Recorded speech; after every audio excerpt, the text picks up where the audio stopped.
sexual situations and violence. It is intended only for mature audiences. This will be available tomorrow. And we do have a fun stream planned. I have a fun stream planned. Janet, she's made notes, so I'm sure that I'm going to have a fun time with her contributions as well.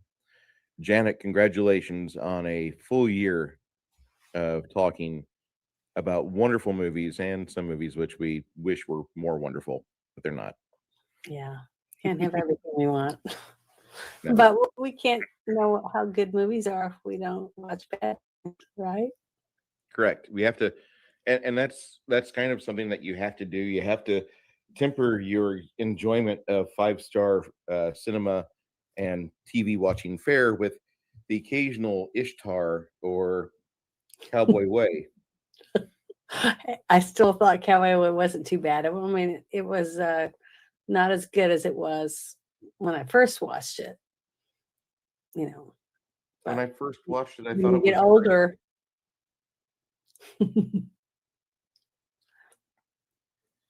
I really thought it was a good movie when I first watched it. I really did. Mm-hmm. That was in '94, though. Our friendship has sprung up primarily through a person who is currently out on the balcony enjoying her cigarettes and clear thought and trying not to have everything, just bamboozle her. She saw you first, and that was the reason why we started doing a guy girl in a movie. Mm-hmm. And once we started talking about that, everything just kind of fit into place. A year ago, last month, I interviewed you and we discussed things for about 90 minutes. And you told me you had never seen Heat before. Mm-hmm. Which I hadn't at that time. I had to fix this. One does not simply say, I've never seen the movie Heat before. Mm-hmm. And hey, we got people piling in the chat right now. Hey, Lady, Papa Cotton, Multi-Gunman, Crafting Gamer. Hello, hello, hello. Howdy. Thank you for joining us tonight. Thank you so much.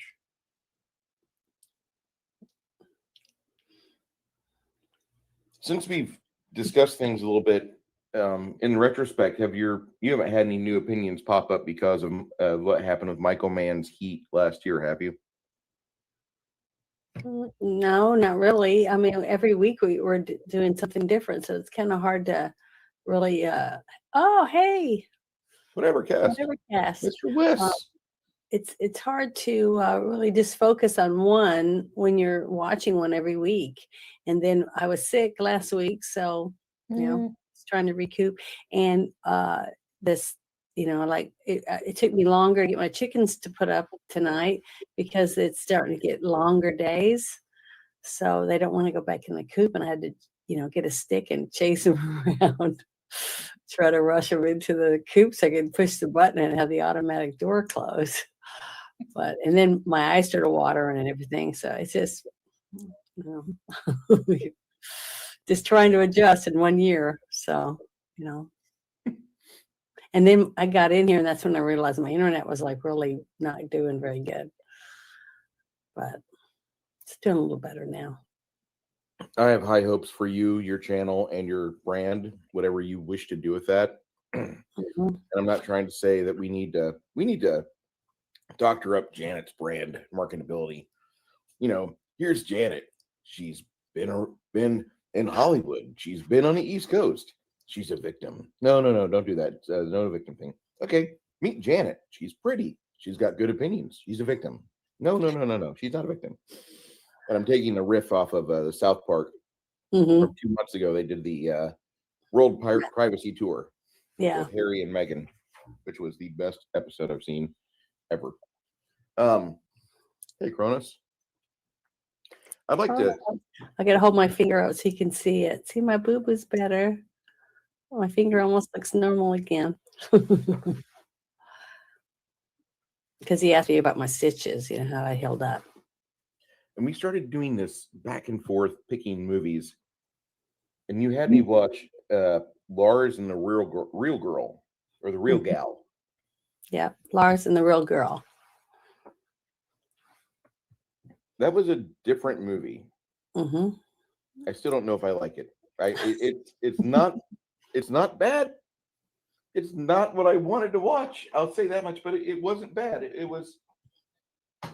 was interesting because it kind of, if I wasn't living in clown world today where I had to agree that a woman with a beard and testicles is normal, then I wouldn't say like, oh, it's fine for that guy to role play that blow up doll's his wife. Mm-hmm. But I'm living in clown world. Probably going to get demonetized because YouTube, you gotta protect the transabled people. No, we don't. We got to protect them as much as we protect the white people. All right, I said it anyway. The regular cis white people that love opposite sexes and huge veiny throbbers and wonderful memories. Hey, roll, Hermit. To me, I have to make a comment on what you just were talking about. It's like they want the best of both worlds. They want to have their genitals, manly genitals, but they want boobs that they can play with while they're playing with their others too, or something. That's the only thing I could think of that makes sense. Or they would have surgery and get rid of all of it. You know what I mean? And it's weird because these people are not just happy to irritate us in reality, but in the hobby that I play, surprise, I play Dungeons and Dragons. Look at all my figures, in the hobby I play, they're forcing that shit in the lore, in the marketing, in every aspect of how it is. And I'm just thinking, you're playing a fantasy RPG. Within 3 months of you sitting at that table, your character should have the gold pieces to afford. Listen, I don't want to be a disabled person anymore. Give me my movable legs. Okay, well, there's your cure disease spell. Okay, well, say you don't want that. You say you want to change sex. Okay, well, you need a 5th level spell. Alteration. Bam. And it's not like they give you a spell and you look like, oh God, we have to go into architecture. If you and I are driving along and we see a relic of the 1990s and there is a old Pizza Hut, but it's been remade into a convenience store or another restaurant, it still looks like a Pizza Hut from the 1990s. This is a problem I have with trans people. You don't look like what you want to. Your cosplay is ineffective on me. I don't care if you think you've got a vagina or man-made tits. I don't care. But most guys like man-made boobs. I as much as I love fake boobies, and I'm really just a boob man. I actually am just a fat man. I like fat on women, fat boobs, fat butt, nice big thighs. You just like meat on a woman. Exactly. You don't. My papa used to say, "I want a woman that shades me in the summer and warms me in the winter." Perfect. So, some meat on her bones. And so, whenever you have these trans people in these fantasy role-playing games, they say, I want to get turned into another person. All right, you're another person. I don't recognize you as you were in the past. You're a new person. You're perfect in every way that you wanted to be. You don't get stubble. You're a woman. You're a woman that has lactating tits and vagina that bleeds every 30 days. Don't try to fucking get out of it. You get all the benefits and all the headaches. And the sad fact is that real women, that isn't what they chose. That's just something that grows up and that's what they have. It seems like these trans people think that's what they want, but they wouldn't if they could really have it. Wouldn't want it. They would not want it. Every dude I know, if he had to go through childbirth, he would just be like, end me. Envy. It's month 9. My back hurts. My tits are swollen and hurt my lower back. My feet And what's don't funny get is that God gives you a it's like He gives you a reprieve because you forget how horrible it is until your second one and you have your first contraction and you go, oh no, I don't want to do this again, and then you really remember it, and it's not something I tell anyone that you want to do it again because you don't. But it's like that moment of pleasure, you just for some stupid reason you don't think about it until it's too late, but we wouldn't all be here if it hadn't been for our mom and dad doing the same thing. And the So rebelling against the natural order, I think, is what it's all about. I think they're rebelling against the creator's wishes. maybe I really do. I really don't. I really can't. I really can't understand it. I mean, I tried to think about it, but I just don't understand it. I like being a girl. I mean, there's bad things about it, but I don't know. I can't think of myself at all as a man. Or I wouldn't wanting. want to think of you as a man. I want to think I of you mean, as like, the thought of it. happy, curvy, excited, athletic Janet. That's how I see you. I've watched your workout videos. I've seen you dance. I've seen you have so much fun as a real woman. Day Mhm. 4032 of me being a real woman. I was born like this. And nobody's doing that yet. Well, there are people that are doing that on TikTok finally, but they're being fucking kicked off the platform. Yeah. I honestly think that it's a shame that we have this mental illness being embraced so readily by the people that are also trying to force a pandemic and a false vaccine on us. Hmm. And it's all the same people. Yeah. There's not a single person who loves the stars and bars that says, "Yep, let Pfizer run the country."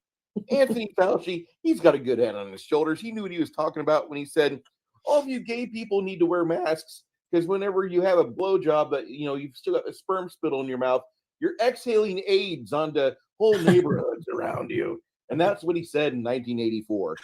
But Yeah. you guys go ahead and Terrible. keep torpedoing the fucking country and Western civilization. Oh, by Hmm. the way, I'm no longer monetized, I'm sure, but I don't care either. I'm just saying that because it's the Lars and Real Girl movie that you wanted me to watch. It Hmm. embraces this level of mental illness that it's interesting that if we all could get behind one loser in a town and we could just say all right, loser, um rah rah, you need to embrace adulthood, grab your hard dick and find a female. Well, And see, the thing is, I remember when I first watched it, I didn't see it in the way that you were seeing it. I saw it as a mental illness from the beginning, a psychosis, a young man whose brother is married and about to have his first baby. And he's living in the childhood home of both the brothers. And the younger brother is in the apartment garage. And his mother passed away giving birth to him.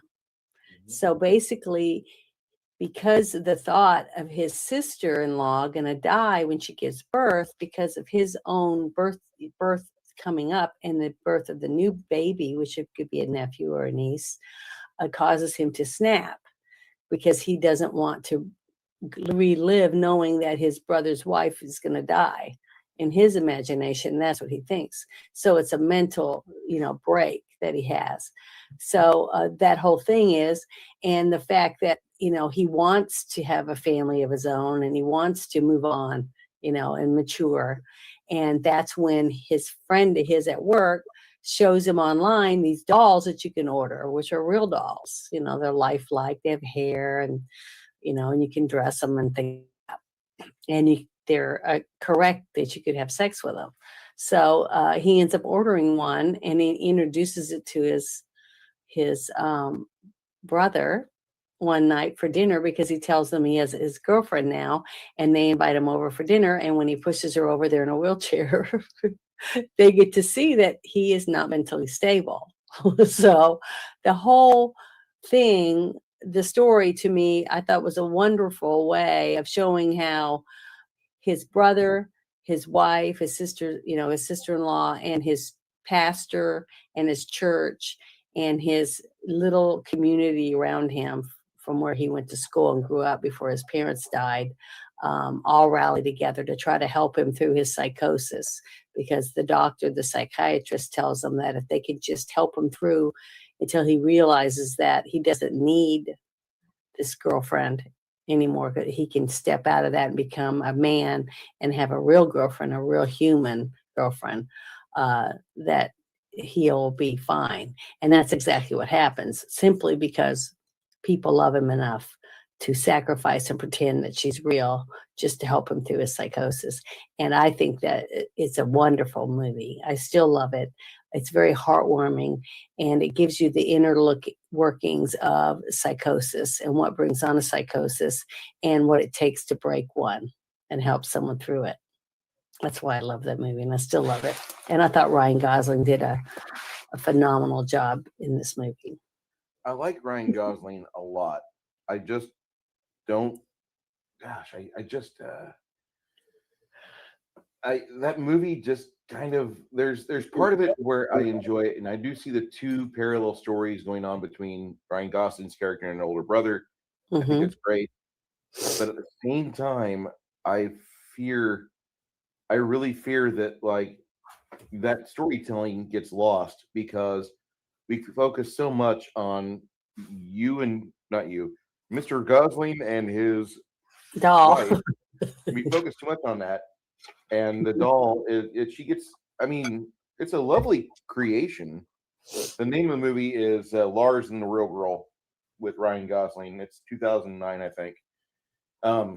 It's just one of those movies that it's an indie movie. It's a good little indie movie. It's a low budget, but it's a very heartwarming look at mental illness. And I really loved it. But I like those types of movies. I love independent films. I love supporting small groups of people that want to bring someone's story to life in a theatrical version. And I just love that. And I loved the fact that these people read this script and wanted to see it come to life. And the story behind it was really good. The sad fact is that it came out years and years before the chaos that we're in right now, with our world right now, with the whole thing with perversion and, just things like that that's going on. So Bruce getting to watch it right when all this stuff is just starting to bubble up was a bad time for him to get to see it. But if he could have seen it, I think a few years back before all this crazy stuff was going on, I think he could have had a better perspective to look at it a little different as a mental illness type movie. I would have wanted to see you saw it more as a comedy. You know what I mean? I think you were looking for it to be a comedy, and it wasn't. It had comedy in it, but it wasn't really made as a comedy. So I think that you would have seen it differently. But I think a lot of people who have anyone in their family that has had bouts of some type of psychosis or mental illness problems, even drug addiction, sex addiction, food addiction, any of those things, if you've had to deal with any of those things, I think that you could watch this movie and see the story that I saw unfold, and love the characters for what they offered to it. Even the woman that played the doctor, I thought she was phenomenal. So I just thought everyone did a phenomenal job at the parts that they were playing. Even the little people at the church, the ones that were coming and taking the doll to her job and to her beauty appointments and things like that, all pushing her around in a wheelchair, knowing she's not a real person, doing it for him because they loved him enough to pretend for him, and even the young girl that really liked him, through the whole movie, that worked with at the office, she just was adored him, except he couldn't see past his psychosis to see her as potential future. You see what I mean? And so her caring enough about him just to help him and deal with it, knowing that she was a doll and that he was having a problem that wasn't normal. That even showed me that she loved him even more than most men or women love men. You know what I mean? Because she was willing to accept his faults openly in front of other people. And who doesn't want that kind of admiration from someone, to love them enough to pretend for them in public? I mean, that's true love. And I thought it was a romantic, wonderful movie. So I know I'm sorry you didn't enjoy it, but I think it's okay. People would. It's okay. Nowadays, Lars and the Real Girl would be called discriminatory against women or something like that, says Charlotte. And I could see that. I could see this movie debuting and being hated at South by Southwest. They would throw the filmmaker out. Ryan Gosling would be called a fascist. And maybe. then, but I think if Charlotte, have you seen this movie? I mean, if to me, even watching this movie, and I'm trying to understand all the things that's going on today, and I'm against the feminist movement and things like that. I didn't see it because you don't see him in this movie looking even at the doll as a sex object. He looked at her and treated her with respect. He brushed her hair and he talked nice to her. He bought nice ladylike clothes for the doll that arrived with fishnet stockings and a nasty looking tart outfit or whatever. And he treated her with respect because he was a decent young man, and you get that overall feel through the whole movie. So it wasn't a trampy way of looking. Now the guy that showed him the women, the fake doll women online, he was trashy. He talked trashy about them and stuff like that. So you got to see, you got to see his point of view, and then you got to see Ryan's point of view when he looked at her, and he even talked about how she was a missionary in another country, and all this wonderful, beautiful story that he made up in his psychosis for this character, so she'd be more accepting in his little group of people, because he wanted a woman that would love him unconditionally and not talk back to him or look down to him. She had everything he wanted because she was not real, except in his imagination. And I think if any of you get to watch it, I would love to hear what you thought about it. If you ever do decide to see it on my DM or whatever, send me messages.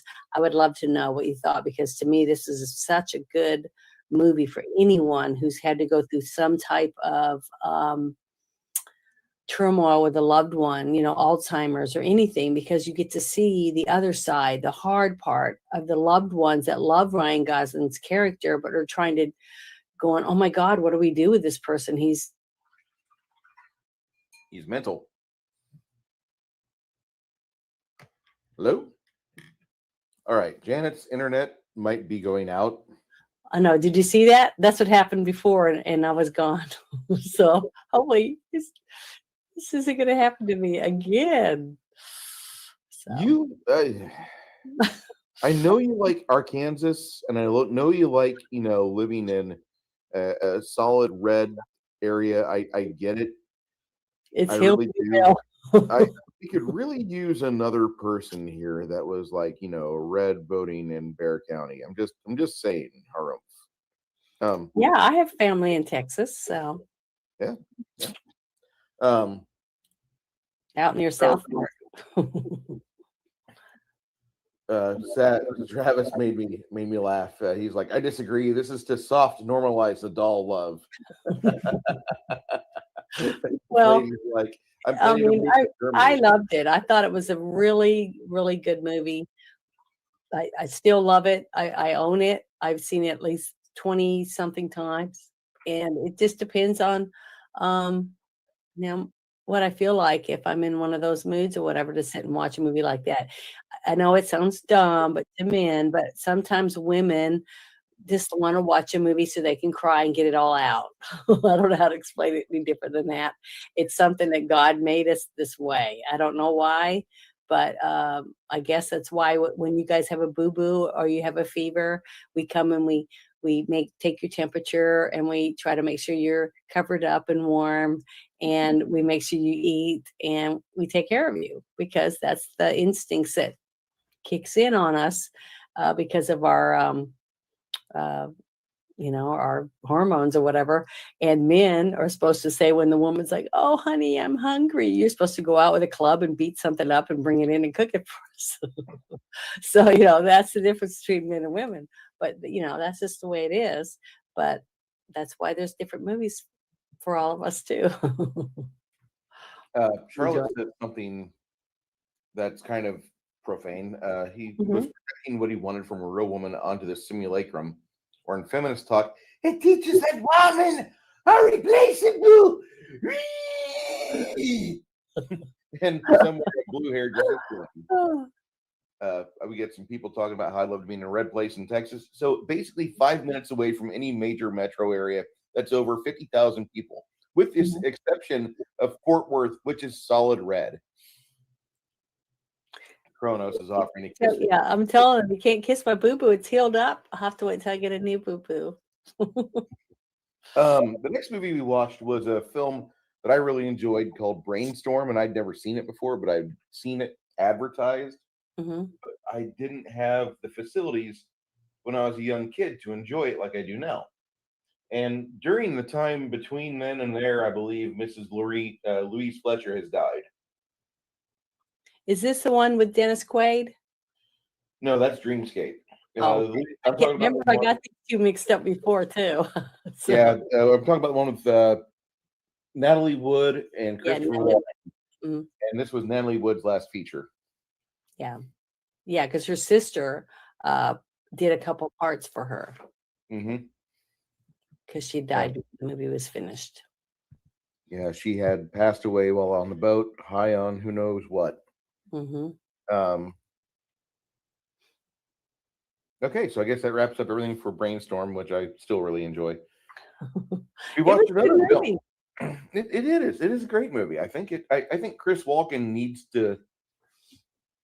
I think that would be an interesting sequel to do in his late 70s, early 80s, where they revisit and go to the university and see where they've pushed that experiment to. Hmm.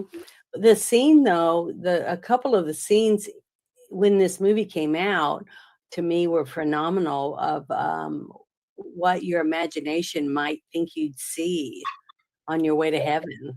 I just thought that was a beautiful, and the sound effect that they used, because I think it was last year. I remember a tweet that went out, and it was the sound of an actual star being born or whatever. Mm-hmm. And it was like a high pitched frequency sound. It was very interesting. I wish I had it right now, but I remember listening to it, and that's the scene in that movie that popped in my head, was that sound that they made in that movie. And you could see it because he got the headset on, and he's going and stars or lights, slowly through space and time, it seemed like. But when you got really close, as the character's soul, I guess, was flying, it gets closer, and it's angels, like bunches of angels. And it's almost like angels singing, that high frequency. It's so high that you can't comprehend the actual sound of it. I don't know. I know it sounds kind of creepy, but that's when I heard that sound, that's the scene in that movie that popped in my head. I guess I was very impressionable when I saw it at that time, but it just seemed so what I thought it could be like, on your travel to forever with God or whatever, with the angels. Yeah, I there's some other sound effects that come across my mind whenever I think about like the final journey, and I always get worried about if David Icke is right.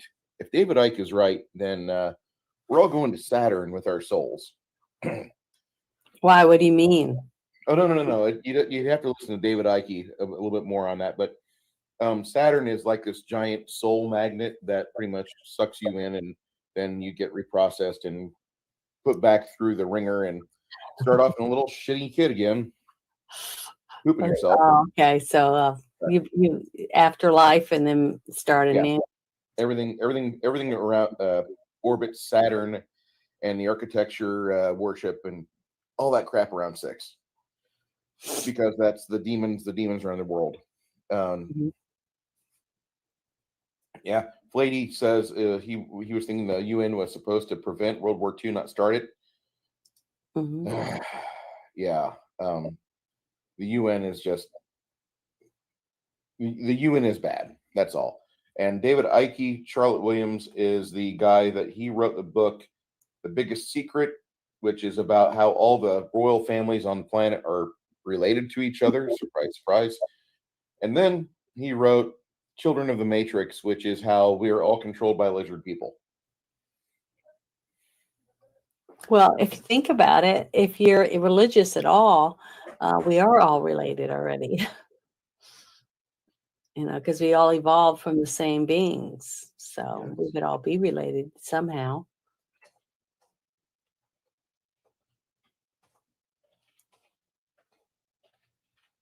Right? If you believe in science. If you believe in science, and that depends on what variety of science you're believing today. Well, science leads us to the truth, because once we find out the truth about it, then it's no longer science anymore, because now it's the truth. It's a fact. It's true. Science is just us searching. Then we had that movie. You had another movie called Just One of the Guys. This is a non-surgical movie about a woman that wants to just be a dude. Mhm. And it's kind of weird because, like, that movie there, I would think that movie would be set in a bigger high school, because the classes don't look like they're huge. They're like 30 to 35 people, and this girl's in it. And you would think that people would recognize, like, hey, she looks like, or that dude looks like Sandra that used to be in here last week. Oh. Remember that? Oh, Travis says that he doesn't want me to think that way because I ruined it for him.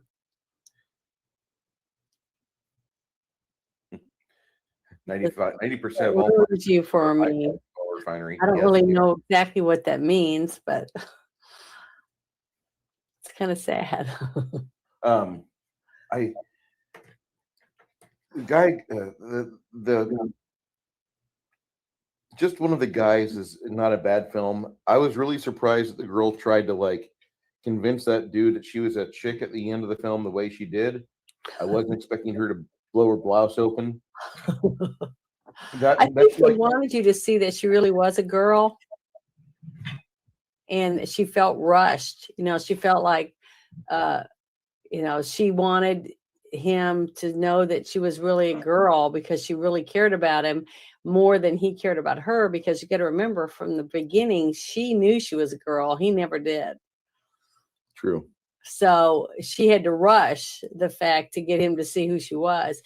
But in a way, by the way she did it, to me, it was almost even more of a betrayal to him to see her that way, because he'd already seen her as a manly character. You know what I mean?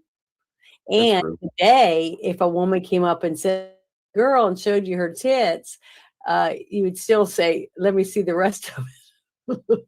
And now I need a DNA sample, because even now, with the surgery they can do now, you would know if it was really a woman. I feel sorry for guys. I seen a couple of pictures.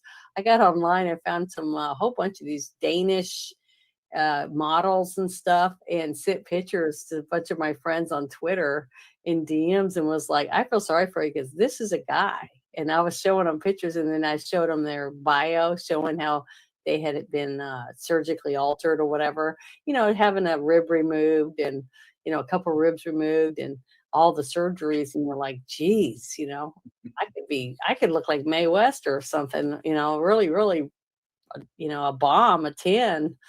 If I had the money that some of these girls had, and could get my teeth straightened and get ribs removed, and add a little bit here and there, and my lips all puckered out or whatever, all that stuff.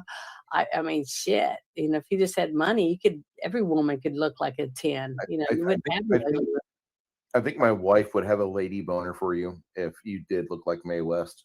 I mean, I'm just saying, I don't see how, it's just sad that you can go under the knife and you can look, be a perfect 10. anyone, a guy and a girl, get chiseled abs and fake muscles put in, and all that stuff. But the thing is, when you have a baby and it has a giant nose and its eyes are too close together and stuff, and like you, but they don't know that because you've had so much surgery. They don't know what the frick you look like. You know what I mean? So I don't know. I just think it's kind of sad, when everyone looks like a cookie cutter of another person. It reminds me think of that movie Escape from LA, when he goes to that one place and everybody's been doing plastic surgery on themselves, and they all look deformed, have giant lips and huge cheekbones and giant chins. There's people with the big lips. I just want to lick their face and put them up against the window and make them stay there all day. But for some reason, like even Madonna, she's starting to get all this stuff. Why do they think giant cheekbones and a giant chin and all that is attractive? I mean, I don't know. I just don't see it. I mean, I've got a few wrinkles. I've got some gray hairs now and stuff, and I'm going to get more and more. I mean, that's just natural, and I think a man with some gray in his mustache and his beard and stuff is attractive because it shows me a sign of he's distinguished. He's got a little wisdom under his belt. I mean, to me, I think that's attractive. But it's sad that, people feel like, I can't be myself because if I get a gray hair or if I, don't have my makeup perfect, that, I have guys send me messages saying, "Oh, you must get hit on at the gym all the time." I'm like, no, I wear sweatpants and a baggy shirt. I got my hair up in a bun and, no makeup and maybe some, chapstick or whatever. And I'm pig when I leave. My hair is all stuck to my forehead and whatever. So, but girls do come in there and they have their thongs on the outside of their little stretchy pants, and their hair is perfect and their makeup's perfect. And they don't look that bad when they leave. So they really haven't sweated. So, why go to the gym or pay for a gym membership if you're not going to, nobody wants to go with me because I take 2.5 hours when I'm at the gym. So I used to go to the gym and then I'd work out after work because I worked in a lumber yard and nobody told me, "Hey, you've just got done lifting like 4 pallets of shingles and moving around like timber. You don't need to go work out every day. You're in fine shape. Don't worry about it, kid." Nobody said that to me. So I wasted years of my life at a gym staring at women on an elliptical or on a Stairmaster. And when I was a younger individual, I was going to a strip club every night because that's just what we did in Ingleside. We had nothing else to do. We just drive to the strip club. The mine shaft is what they called it in Corpus Christi. And then it was Cheetahs, but we would go there and it was okay. But then when I started working in one, like about 2 hours into working at the DJ booth, I lost all my love for any woman that like was twirling on a pole with a G-string and tassels or anything up to nothing. The only time I would ever get turned on by the strippers was when they would walk in the door incognito, hoodie, thick sweatpants, slippers. I that was like the only time because your imagination fires off like, I wonder what's under there. And like the wonder what this is. That was the only time that I ever felt like even remotely attracted to any of those girls. So you can imagine what a gynecologist feels like after his job. Yeah. Lady, Corpus Christi wasn't home of the minesweepers. That was across the bay in Ingleside. That's where I was based at. Sucked. But I really enjoyed, that aspect of the strip club working. But the fact that you don't get a W-2 and you have to like invent things and just try to like lie on your taxes, that I don't miss. I don't miss about that at all. There was another movie we did not long after that. Mm-hmm. The Final Countdown. Mm-hmm. And you'd never seen that movie before. Mm-mm. I was surprised because I remember people talking about it in my family when they saw it. Once you, got me to watch it. once we brief you on something, you're pretty good, but you didn't realize that, and it was one of the best movies Kirk Douglas was in during his 60s, and I love that movie still. That's one of my favorite films. I just didn't realize how much like a documentary it feels like the first act, because you get to see the ship, the aircraft carrier doing all aircraft carrier things, and then when everything starts to happen, boy, it really happens, and it's just a fast trip. It really is. It could have been longer. I was surprised I hadn't seen it because my mom and dad really loved him, as an actor. And, usually we'd, watch all those movies, over and over again at the house, So I was just surprised I hadn't. And every time we'd go see them, when you have 5 kids, it's too expensive to go out to eat and everything when we'd all come visit or whatever. So we'd sit around and watch movies, at home. Or play, board games and stuff. So, It's hard finding a quality 7-player board game. That's all I'm going to say. That's all I'm going to say. Well, we would play a lot of games as teams, like a team. So, okay. But not all of us would always play every game. Fair enough. So, fair enough. Because I don't know, my mom taught me how to play 42 dominoes, and then we played regular dominoes, and then my mother loved mahjong. I don't know if you guys ever played that. It's a card game. My mom loved games. Not until it got on PC. Well, my mom played a lot of these games, and it was fun. We played Monopoly a lot. It's just tons of games. It was fun. And then she loved poker, so she's the one that taught me how to play, Texas Hold'em and Paducah and all those poker games. So I was so happy when I got to take my mom to Deadwood and play an actual tournament. We signed up to play in one. We didn't win, but it was fun. And our palms were sure that was a blast. It was. And she's made us stop at every casino on our trip, all the way up there and all the way back. Are we really hole in the wall casinos? So it was fun. I'm not surprised in the least bit about this. I don't want to ask. Because there's a really not so fun casino in southern Oklahoma when you first come out of Texas.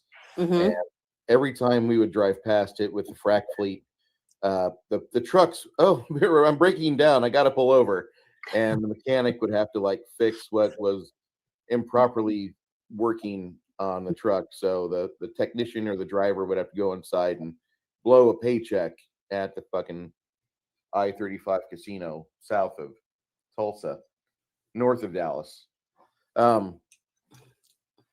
You had us watch a movie after that I saw in theaters called The Great Raid. And that is the second best viewed video on my entire channel. Oh, I thought it was the best one. Nope. There was the first D&D video I did back in 2009. Oh, okay. When Baron G-Rock was part of my physical table. And he, that's over 4,000. Oh, that's good too. Yeah, not bad. I mean, for just a regular guy with no real fancy equipment, yeah, that's really good. The Great Raid, 2005 movie with James Franco and a bunch of other really famous people, and Connie Nielsen. What was it? Benjamin Bratt? Yes. Yeah. Connie Nielsen's in it as well, one of my favorite actresses. We're going to be watching her in another movie very soon. Yeah, still one of my very favorite movies because it's about the actual rescue of our POWs. Yes. And I'm a huge military person because I'm a military brat. And the whole story around that and the actual interviews and stuff with some of the rescued POWs and the actual people that were involved in the actual raid that they interviewed and stuff. It was just really, really touching to me.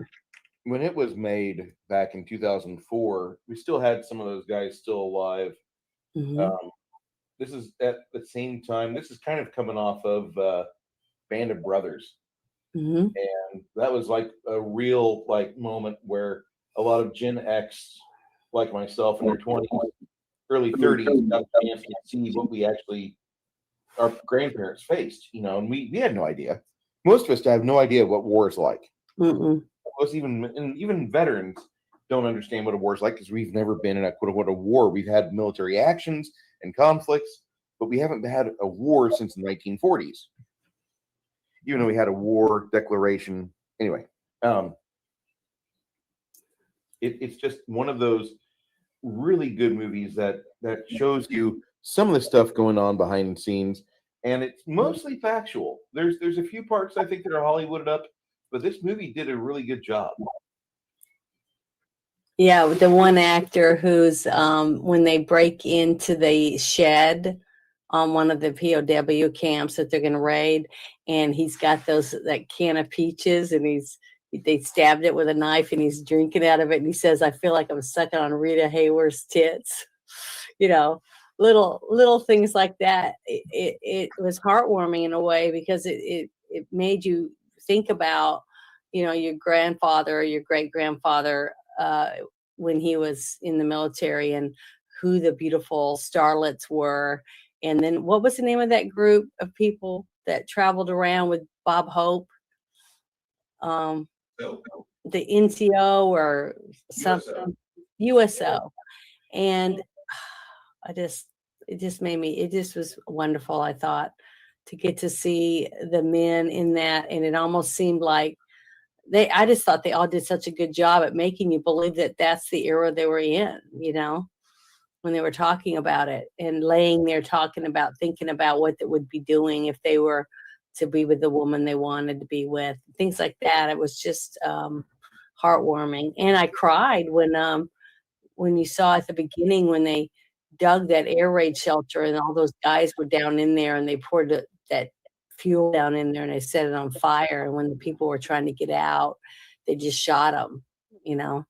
It was sad to see the horrible things that happened to some of these men that were taken on the Baton Death March and stuff. To me, it was just it's still a very heartbreaking movie because it's factual in so many ways, but it's a movie, so they had to make it a little more dramatic to get people to the romance and the different things that's going on. I just thought it was very, very well made, showing how they took a group of farmers and ranchers and cowboys or whatever and made them into a ranger platoon to be able to go in and scan, go across that land that was completely flat all the way around the outside of that POW camp, to be able to get in there and raid that place and get our soldiers out with the help of the guerrillas, Philippine guerrillas, which is, all that stuff I just thought was just really, really good. And I just loved it. And I've seen it over 50 times, this movie, and I still cry. I still clap in happiness when they get the guys out, and they do lose a few people, but it was that's what really happens in war. The scene where the nurse is there and they come in and that one girl's pointing people out and they're shooting and killing them at the hospital, the ones that have been sneaking medicine and stuff out to give to the POWs and trying to help them and stuff like that. That was a really heartbreaking scenes and stuff to me about what they did to people that were trying to help our soldiers. And they all felt that they were abandoned, by their government. And that's why I think that even though the actual fact that they said that saving the POWs did nothing to help our efforts in war, which it didn't. I mean, it didn't give us more battleground land that we own or anything like that. All it did was to save our soldiers. It wasn't considered more than what it was is a sad fact to me. So that was one of the things that made it sad to me when I watched it. And every time I watch it, that you would think that should be high on our list. I remember how proud I felt. I can't remember exactly what it was called, but when Ronald Reagan was about to go and become president, and he said, and they had kidnapped, terrorists had kidnapped Americans. Do you remember that whole thing? Yes, I do. And man, when he said, you better let them go, you're going to be sorry when I'm in there. And they did it. They did let them go because they actually believed that when he got in there, it was going to be different. And I think that we have to have that. I think that that's how I felt that they looked at us when Trump was in office, because he said, I ain't going to take no shit. I'll just make you a glass factory, basically. And that's what we need. We need some balls where a real president, that when he speaks, that they believe him. When he says he's going to kick their ass, that they believe that we're going to kick their ass. Like when we dropped the bombs, I hate the fact that we had to hurt people, but if they would have done it, we wouldn't have had to drop them. But we did because of what they did to us in Hawaii. So, we have to defend ourselves. And I know that upsets a lot of people when people say, our country first, but it should be. Every country should treat their country first. They should want their leader to take care of them and protect them from invasion and not let their people starve to death and things. And that's one reason why I just love this one, because to me, it gave me pride in my government that they risked everything that they did, and they put so much effort into it to save our people that had been taken and were being tortured. And, many of them died trying to get back home, and they didn't get back home. But the ones that did were saved. And I just think that's what our government should do for our people. Completely agree. Lady and I see the things the same way. Forward presence and maximum response early on, and it usually helps correct poor attitudes and mentalities. It really does. I know that sounds like a hawk stance, and I don't want to be considered a hawk after having so many friends that they went off after we got hit in the September 11th, and well, here's their casket, and fucking Paris, Illinois is one of the biggest receptacles of dead bodies from that war, because the Illinois National Guard sent many over there. And I think like one graduating class from like the early 2000s, late 90s had like 30 out of like 100 kids gone. It was bad. And then, what we did with Japan in World War II, I completely love that. I think that's one of the greatest things we've ever done as a nation was, we stopped the fucking war. And then we also, the second bomb at Nagasaki, that was not for really Japan, but that was just to kind of like, flex our testicles at Russia. Be like, hey, we got more. You want us to come over? And Russia wasn't really doing a whole lot of bad at the time because they had just kind of helped us with the Germans. But the Germans, when we started, capturing those guys after we took the Eagle's Nest, they're like the most helpful prisoners that the Americans have ever had. And they're like, hey, yeah, good fight. Congrats. I guess you won this round. Good job. Have you seen what the Russians are doing? Yeah, good fight. Oh, sorry, I turned my phone off.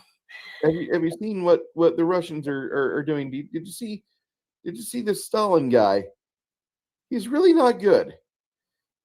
Our boss Adolf doesn't like Stalin so much. We're gonna give you some information about that. And we had the Marshall Plan and all that shit that happened. But I really believe that was one of the best actions we could have done. Hey Hungar, how you doing, sir? Janet's having an attack of the allergies, so just sorry, I had to wipe my nose, but I turned my phone on so I could respond to some of the chat, and I'm laughing at one of the things that someone wrote. Fair enough. Because I was going to go like this. See, they told me I couldn't button this jacket, but I can. Because why? Because this is stretchy. It's a stretchy jacket. I don't have to say who I commented to, but I think they'll know. Yep. Now, you'd never seen the 1977 movie The Sorcerer before. And I was really surprised by that movie. That's a because fantastic film. I was really surprised. I love that movie. I don't watch it nearly enough. I probably could watch that movie once or twice a season and be happy. It is a good movie. It's one of William Friedkin's movies, and he's Hmm. just a really good director. We're gonna get more. We're gonna get more into William Friedkin here in the next couple of years. Hmm. Um, Probably the first one we'll do is a French Connection, which is a Gene Hackman favorite, and I love I Gene could. Hackman. I don't know what I love best. Do I like him best in the French Connection, or do I like him best in Hoosiers? I liked him. I liked it so far. I've liked him on every single movie I've seen him. I loved him in Birdcage, and I loved him as Lex Luthor. So I loved him in a few other movies, a badass or whatever. He's just good at whatever he does. There's, like we've said this a few times in a few of the movies, is that there's just very few actors that can play every character Mm. and do a phenomenal job, and he's one of them, definitely. Kronos. Kronos. What? just read Kronos's comments there. The one that says, "Wow, Janet is doing something." Keep going down. Okay, I can't wait for summer since we no longer get spring here. That's our good friend I'm at Lady. attention. Is that what he means? Is that the one you wanted me to read? You're playing with your jacket, and Oh, I use Kronos as a barometer of maximum Janet, and whenever that's at, oh wow, we are at 14 people for YouTube. That's a good number for YouTube. I'm happy with that. Really happy with that. Yeah, that's gentlemen, thank you. I really liked The Sorcerer when I first saw it. I heard Mhm. about it years ago when I was reading Knights of the Dinner Table, and that was a fun article to read. And I went and discovered The Sorcerer, and I've not been disappointed in that movie ever since then. Hey, Hungar Starvarian. He says, "Can you undo it?" Undo what? My jacket? The Take jacket. the jacket off? Yes, I believe like he my said jacket. he likes the jacket, sir. But you mean talking about my one button? See? Oh, there you go. There we go. You see anything? See? I did one button. Thank you, Hungar. Yeah, they're mine. I was born with them. Yay! That is called fan service, and I thank you. And so does Hungar. Hungar capitalizes his thank you. Yeah, I have something in the works for a great fundraiser. I've already talked to Bruce a little bit about it, but You guys are gonna love it. I think it's going to be really fun, and I want to do that one movie that we were talking about when we do that for the fundraiser. That sounds like a plan. I think it's going to be fun. So you guys are going to really enjoy it. I think it'll be fun. Mac being a good adult there. Come on, let's make script D&D night. Is it? Well, it's about that's like that one button's hanging on for dear life. Can't hold on much longer. See, it does. It's tight, but it's okay.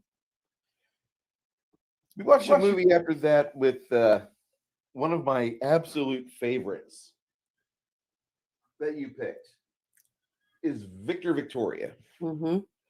Yeah, it was one of my mom's very favorite movies, and I loved watching it with my mom because she would sing along with it. And that's the one thing I wish I could have ever done with my mom that I never did get to, was take her to an actual Broadway movie, or Broadway show or whatever it is. Now, we did get to go to a couple in Vegas together, shows, like Circus Soleil and things like that. But one show I wanted to take my mother to that I didn't get to do was to go see Tom Jones. So, and she loved Tom Jones. I mean, she just loved him. So when the last time I got to go to Vegas with one of my sisters, we went to see Tom Jones. And just, to think about my mom and how much fun she would have had. And it was really fun was the fact that we were I had bought the tickets within an hour after they went on sale because I wanted to buy them a couple months ahead of time. And we were halfway in the back. We were almost to, past the middle of the theater. It was just kind of sad and depressing. So I pulled a 20 out and I told the little person, I think it was a woman that came up there and said that, they brought us champagne. And I said, if there's any way you could put us closer to the front, I would really appreciate it. She goes, well, these tickets sold out early. I said, I know, but I go, just do the best you could. And she wouldn't take my money. She just closed it in my hand. And I said, I really appreciate it. And next thing I know, she brings her champagne out. She goes, I got a surprise for you. And we were right on the stage. Nice. We got moved right up to the front, and we could look up and see his big blue eyes looking down at us when he sang. And it was just so nice. It was so much fun. And there was a bachelorette party like 2 tables over, and they were throwing their underwear up on the stage and stuff. It was fun. He was such a good showman. And I just said, my mom was watching from heaven, but and he was a good showman. You could tell he loved what he did. And the woman that we were sitting with was an older woman. I mean, she looked, like she looked pretty. I mean, for her age, but she looked like she was in her 70s or something. And she was dressed really nice. And my sister kept saying, I think that's Tom Jones's wife that we're sitting with, because he had these little tables that kind of come out like a flower petal from the stage. And she was sitting at the table with it. She was real friendly and stuff. She kept clicking her little earrings and stuff with her fingers. But I don't know if his wife was like that, because everything I read about his wife was that she had that some type of phobia where she didn't like to go with crowds and stuff. So I don't know. But she really liked Tom Jones, whoever it was that we were sitting with. So, but it was fun. It was a lot of fun. I love Vegas. I don't think I could live there because I couldn't afford it. But it's a fun place to go. I got a funny DM, and I'm going to share with people. Also, before I do that, I got to give some thanks. Mr. Hungar, you and I both do the same thing. We throw our money. We throw our money at some worthwhile causes out there. The Wounded Warriors. So the Wounded Warrior Project be getting a couple of dollars from us on that one. Another couple dollars because Miss Janet was. Okay, I'll unbutton it again. I'll just leave it unbuttoned just for a little while, since it's not really showing anything. It's just some cleavage. And I've done that before. Gonna add some sleeper classics this new season and movie reviews like Hamburger, the motion picture. Okay, that goes in the top. Thank you, sir. Hamburger, that's a movie. I believe it is. I've never seen that. Never have either. And then we have this little presentation here. I've got to show it. This is my friend has given us this. That one masculine button. Oh, it's a button trying to hold on. Can't hold on much longer.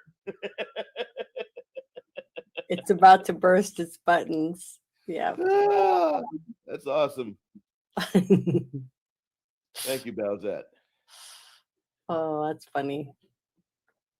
Flady says Hamburger the movie is up there with Meatballs and Porky's. I love Porky's. Porky's was really good. Very good movie. That's one we have to do. We need to definitely do that one. Yes. And what was that actress's name that, loved jock straps and all that stuff, the smell of the men's locker room? Was that a Beulah, or are you talking about Kim Cattrall? Kim Cattrall, that's it. The one from your favorite movie. Yes. Yeah, that's Kim Cattrall. The green-eyed woman. Yeah. My buddies sent me this. Janet's button, trying to hold on for dear life. I heard. I had to investigate. Yeah. She's got the girls are almost like relaxed, so they were talking about my blue jean jacket at first because they're trying to talk about your white smock now. They're talking about what's underneath there. Somebody sent a picture of a button struggling to stay buttoned. Yeah, I'll show that again because that's classic. I really like that.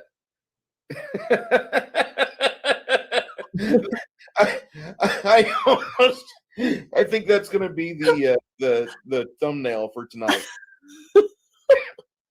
It is funny. I've never seen that before. But Oh, did you see what soy-based Jeremy posted? can you Can get we hot get sauce hot reviews? sauce reviews? I don't like spicy food. You know, something about it. I guess I must be allergic to something because I just can't eat it. It's just can hardly have any spice in it at all. So Janet's new profile picture. oh, Oh, oh.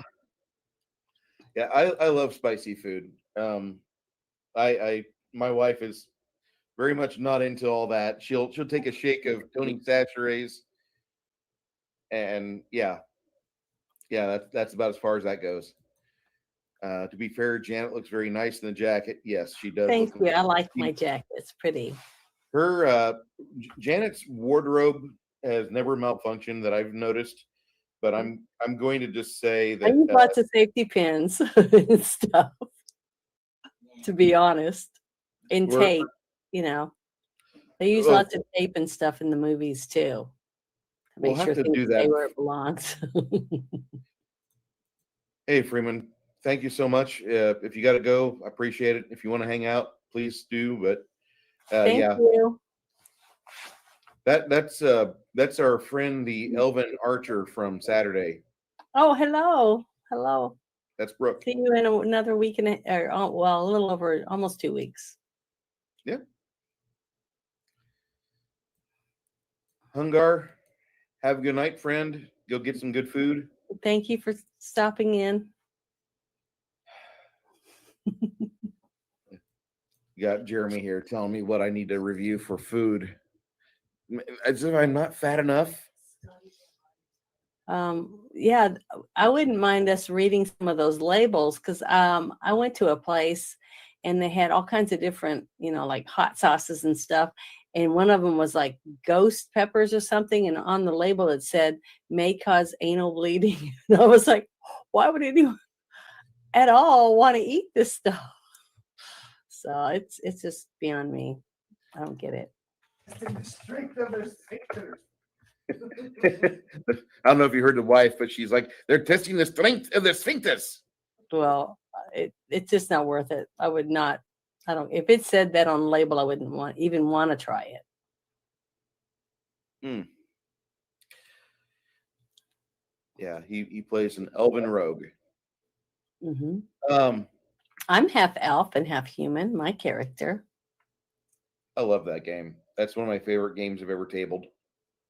I've loved it. I've loved every game except even the one when I died. It was still a fun game. It was very exciting, and I tried to stay alive. I did everything I could, but oh well.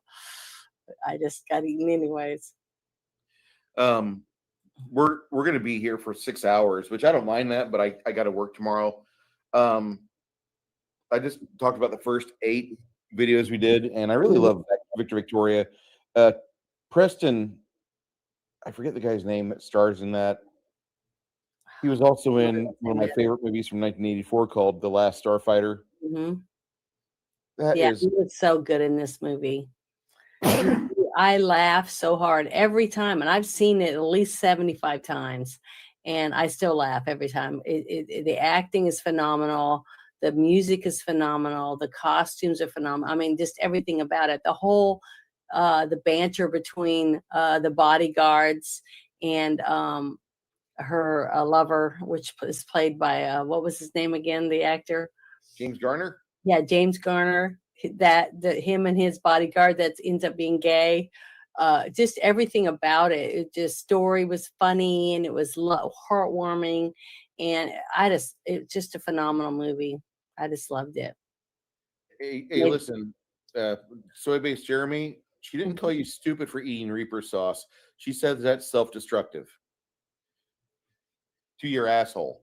Yeah, I don't know how anyone would want to do that to your private area, to eat that and want to do that to yourself, causing anal bleeding. it would be horrible. I don't know why anyone would want to do that. No, I couldn't. I wouldn't do it. No, I would not. If I read the label and it told me that it could happen, I would not want to eat it. No, because it could be. How embarrassing would that be to go to the hospital? I'd have to tell them, well, I have anal bleeding, and they're like, what were you doing with your anus? You know what I mean? That whole thing would be very embarrassing. But no, I don't think you're stupid because you like spicy food. I mean, I know lots of people that love spicy food. My mom was one of the top people that would try. She probably would try it because we used to stop and buy all kinds of different hot sauces for her. And she would, what was those called? Habaneros? Habaneros? Yeah, she loved those. And she loved the other ones that aren't really, really hot, but she put them in lots of things, even her eggs in the morning. So it's like, I don't know how she did it. But I never did eat it. Even as a kid, I never did like the spicy stuff. It was just too much. Now, the episode 9, we talked about a movie called The Raid that you had not seen of or heard of. And when I showed you that, you were very much into this movie that is now on your radar. And like Indonesian Kung Fu cinema is now a thing that Janet looking forward. Is this the one with the fight scene with the girl in the train? No, this is the one. This is the one before that where the police force gets sent to the skyscraper. Oh, that's right. Okay. To take out the drug lord at the top. It's basically a better version. And I'm going to suffer something from this, but a better version of Dread from 2012. Mm-hmm. And I love Dread. Don't get me wrong. We are going to review that very shortly.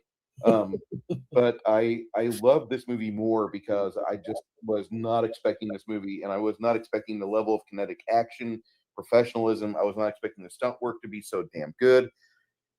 Everything about it was intense. I mean, it was intense from the beginning to end. There really wasn't a very, very, very small amounts of a lull between the fights. I mean, No.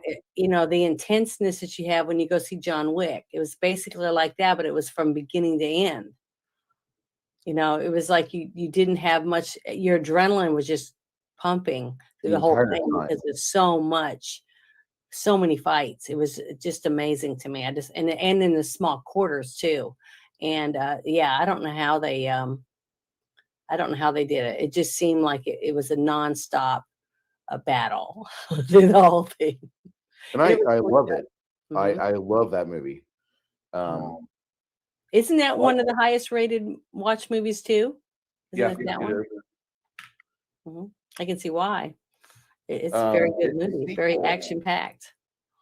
The sequel we reviewed actually has over 1,000 views, and I think that's because people thought they were going to watch The Raid Part 2, and instead they're just getting us, and so like the average view time is like 6 minutes.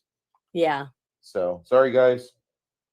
The copyright won't let us do that. No, we'd like to. Trust us. Yeah, we would. Believe me. You had me watch Enemy Mine. And I remember this movie back in 88 or 89. In 88 or 89 when that came out, we had a video store close by open up, and they had all the Dennis Quaid movies that I'd ever heard of at the time. And so I'm like, oh, I'll just rent out all these Dennis Quaid movies. And I love Dennis Quaid. He's like one of the actors I looked up to when I was a teenager growing up. He always played these really good parts. And I thought he was like the man's man. And then 2012 came out. No, The Day After Tomorrow came out, and I realized he's just an actor. But he plays good parts typically before Day After Tomorrow. But he's in the movie called Enemy Mine with Lou Gossett Jr. And they crash land on a planet, and Louis is playing a reptilian alien. And he kind of complicates matters by being pregnant at the time. And it turned into a really good movie. And you watch it today, and it has a good story. I don't appreciate that movie as I did when I was 13. And I mean, it's got a little bit that the luster kind of comes off of it because of certain aspects of the way that the Filming, technology is not as choreography. it's not as good today. I mean, it could be a phenomenal movie today, but the little boy that they got to play the alien baby that grew up, 3, 4, 5, when he's talking about his fingers and stuff. Oh, he was just so cute.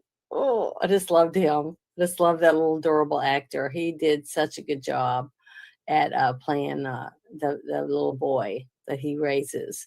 And Dennis Quaid did good job playing somebody that you could tell just it seemed his character just really loved this little boy, Then that he raised. yeah, it's a very fun movie. It's a very family friendly film. Hmm. There is some Lucasfilm in the credits, but the shots that Lucasfilm did do not look like Lucasfilm shots. They look like they're like B movie set pieces from like a 1980 Marvel You think made he for did that on TV movie. purpose? That was, remember, I brought that up too because it almost Yeah. seemed campy. Yes, Had a the very space scenes were campy look terrible. to it. So I don't know. In some aspects, a lot of the movies, Right. like Star Trek was campy, and I still love Star Trek. So, that's what makes it have that. It's got something that stands out even today to me. I don't know if it was because of the age and when I first got to watch it with my dad or what it was, but it's just certain aspects of certain films that even that have that, like Victor Victoria had that.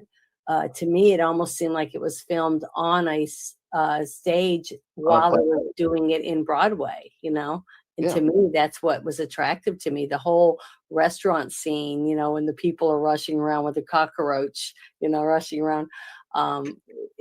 It just seemed almost like I was sitting and watching a Broadway show, which I loved. That's one of the things I really loved about it.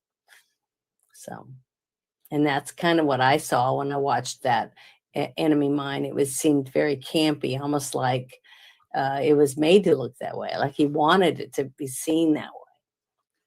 I could see where that would be part of the director's choice because he could either really spend a lot of money on special effects in that first 7 minutes when they have the space battle, or they could spend a lot of money on getting the makeup right and getting the characters right and redoing the script again and again until they had that wonderful movie where you realize how much you really enjoyed Drax before he died, but Drax's death only started the life for the child he made. Mm-hmm. And that is such a very, very important part of that film. And just don't watch that movie because it's sci-fi, okay? Watch that movie because you want to see good sci-fi. And when I say good sci-fi, I mean like 1967, 1968 level Star Trek writing by DC Fontana. Because Mm-hmm. that's what it really feels like. It feels like somebody was making a love letter to DC Fontana. And Mm-hmm. the more I think about that, the more I'm like, no, this is a really good movie. It's just like the first part of it sells you on something that it cannot deliver on. And that's the only negative about that. Mm-hmm. That Yeah, was my I don't know. movie. And a lot of it to me, the parts that kind of took away for me from the actual story and everything was the editing stuff. Just like I said, that is to me, it just when you cut corners when it comes to editing, you do damage to your film, I think. So yeah, even when with the music or any of it, you can spend a lot of money on music and a lot of money on a lot of different things and beautiful sets. But if you cheapen the editing part, all that money you spend on the other aspects gets clipped away and not put together properly, and it takes away from it. To me, That's my fine. point of view. About that same time frame where we're watching this movie, the Critical Drinker put a video out where we all need to watch the old Clint Eastwood film called Where Eagles Dare. Where Eagles Dare, and Mhm. it is it's a very good movie.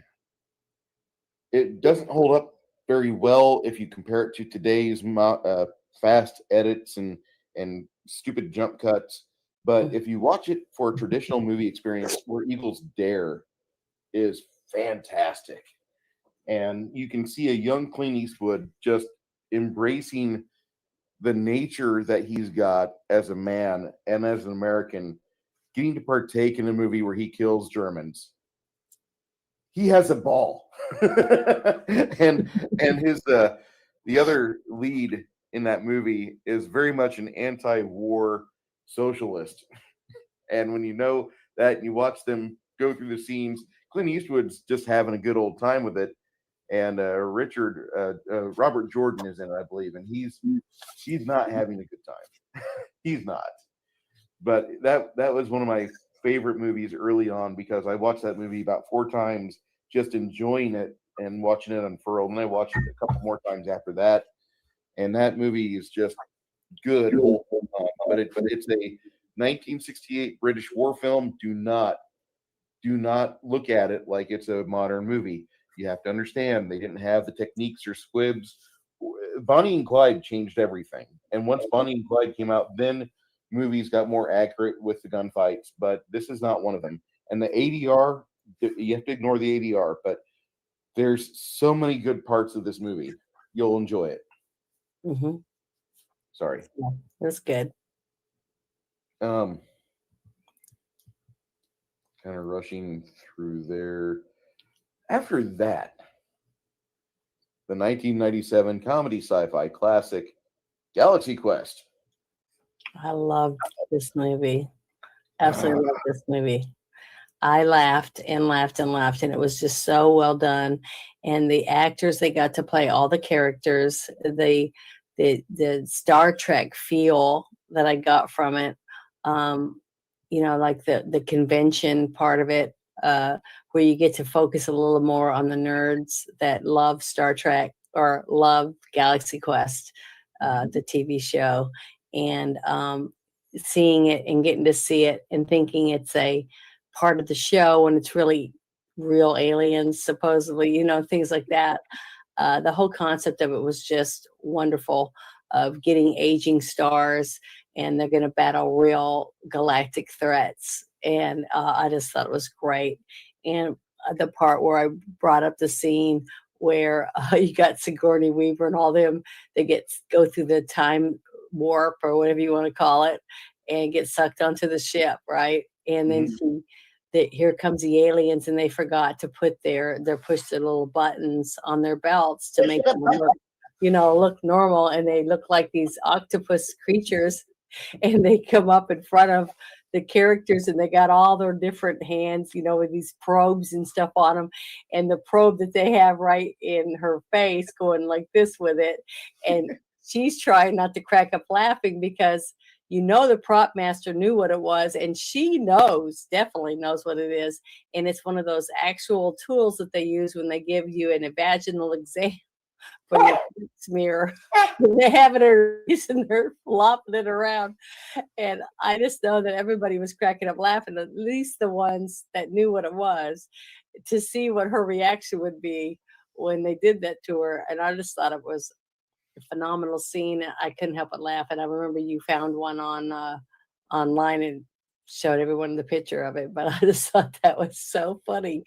I had to stop it 2 or 3 times to just laugh and then rewind a little bit and watch it again. And she did a phenomenal job at staying as professional as possible to fill that scene, knowing that they had that in her face. I just thought it was great because the aliens were going, "We're going to probe you," basically. And she handled it like a champ, but I thought it was great. I just loved this movie. I thought all the aspects of it, of even the young boy that was the teenager that's supposed to help them, when he realizes that he's really helping fight real aliens, and all this stuff. And I just thought, and the woman that played his mother, wasn't she on Seinfeld as George's? She was George's girlfriend. Yeah. Oh, yeah. That was about to marry him or something. But it was just, I just thought it was great. I just love this movie, and the actor that played the whatever his name was, the alien character. Yeah, that played the actor that saves the people from suffocating. Mhm. and he was also in Harry Potter. Oh, you're talking about Snape from Harry Yeah, Potter, and yeah. Gary Oldman. No, not Gary Oldman. No, Rick. Uh, can't remember his Alan name. I'm Rickman. bad with these Alan names. Rickman. Yeah, and he was so good in this movie. He's another one of those actors I was telling you. It doesn't matter what part he plays, he's just phenomenal at all of them. He's just such a versatile actor that he's believable to every character he plays, and he just was just awesome in this movie because he had passed away not very long before, right before we did this movie review. 2015. So Alan Rickman, yeah, Lemmy Kilminster, and David Bowie all died within like 3 days of each other.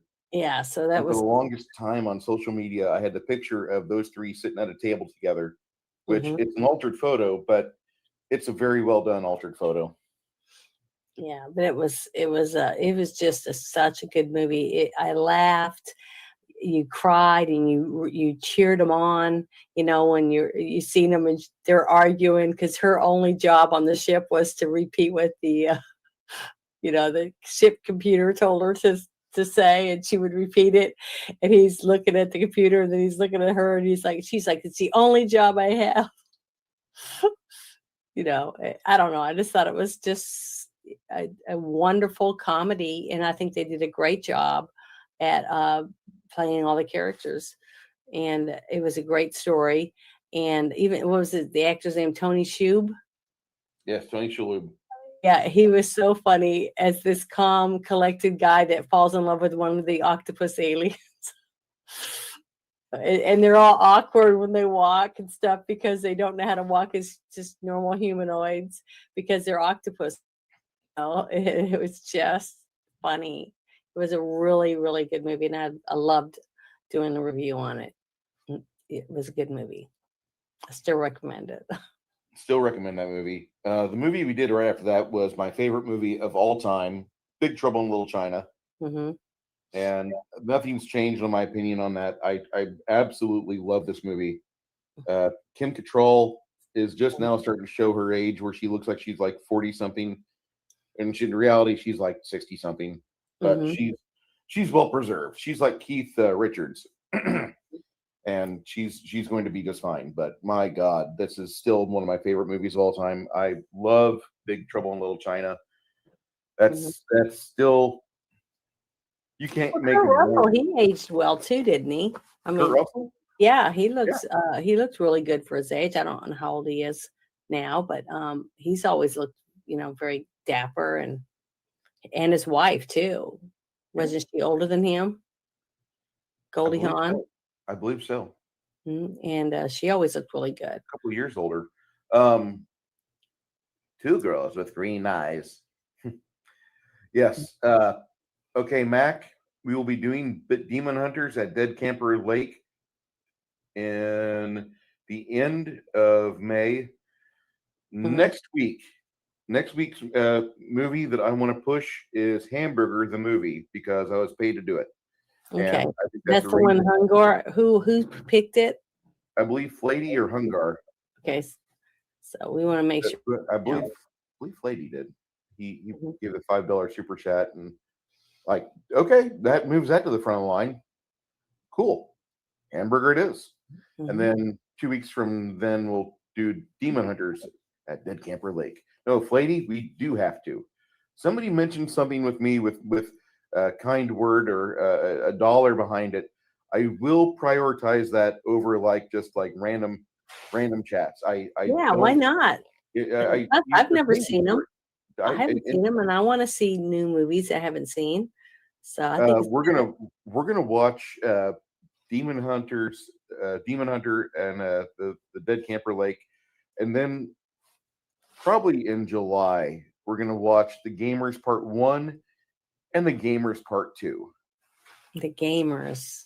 Yeah, Gamers Part 1 and 2 are classics. I don't think I've seen them. Nope, you haven't. More and more of our geeky world will be filtering into Janet's life, and she will be one of us. Don't Mac, don't throw money at us. Listen, seriously. we'll do I'll remember that May 7th through 16th. Okay. We have to make sure we do dead campers after the 16th. Yep. So we have to make sure we do it towards the very end of the month. Okay, I think you can do that. Kronos, Janet is becoming one of us. No game. Is that you're not? One of us. It's fine. There's the low point in this last 52 weeks for me was remembering 1994, and that was a rough year for me because I'd gotten my NJP that year in the Navy. I had some trouble, and I was just an idiot because I thought I knew better, and I didn't know better. I had to be taught. And we watched this film called The Cowboy Way, and that was a fun movie at the time. Yeah, I thought it was really good. But I watch it now. I was surprised how bad it was. I mean, I really was. I was really, really, the plot wasn't as good. I mean, it just, the scene where they're at that party, and she's doing the shot, that's in her boobs and all that stuff. All that was funny. It's still good. And the scene where they went and had the restaurant scene where they had the steak and all that stuff. All that was still good. It was the more of the story and the plot behind it and what they were doing and why they were doing it. To me, it kind of really fell apart because it didn't make any sense as it, getting to watch it, with a little more maturity under my belt, say it that way. But it just was not as phenomenal as I remembered it.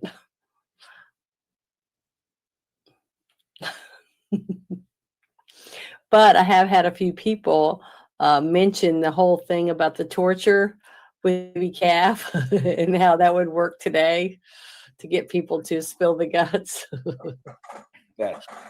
So I'm sure that hopefully people won't really try that on anyone. I don't know. Steal from my bank account. See what happens. Oh, not anybody in this chat here. You guys are friends, but yeah, we had that happen on Saturday. That was funny. I got all that cleared up today. Yay. Yay. Yeah, I'm glad that you got that fixed. Me too. God, that was irritating. Why is my phone ringing again? Although if you weren't me, it was funny because Bruce is like losing his shit because his phone keeps ringing off the hook. Hey, I didn't call your phone or anything because I thought that was kind of a little bit over the top. Yeah. For people to be doing that to you, but it was a little bit funny. I'll have to say I did giggle a little. Then we watched Real Men. That was a reader submission from. And I had never seen that before. John Ritter, and that was like it could have been a really funny movie. They had there was some like greatness there, and they had like some real opportunity to make a very, very good classic film. But God, I hate James Belushi. Yeah, and the one scene though, my favorite scene in that movie, because I hadn't seen this before, was the scene with the sex scene with the woman, and she strapped him in that ball thing, where he's like all spread out and she's spinning him around and stuff. Yeah. That was a great scene for that movie. That to me was my favorite scene in the whole thing in that movie.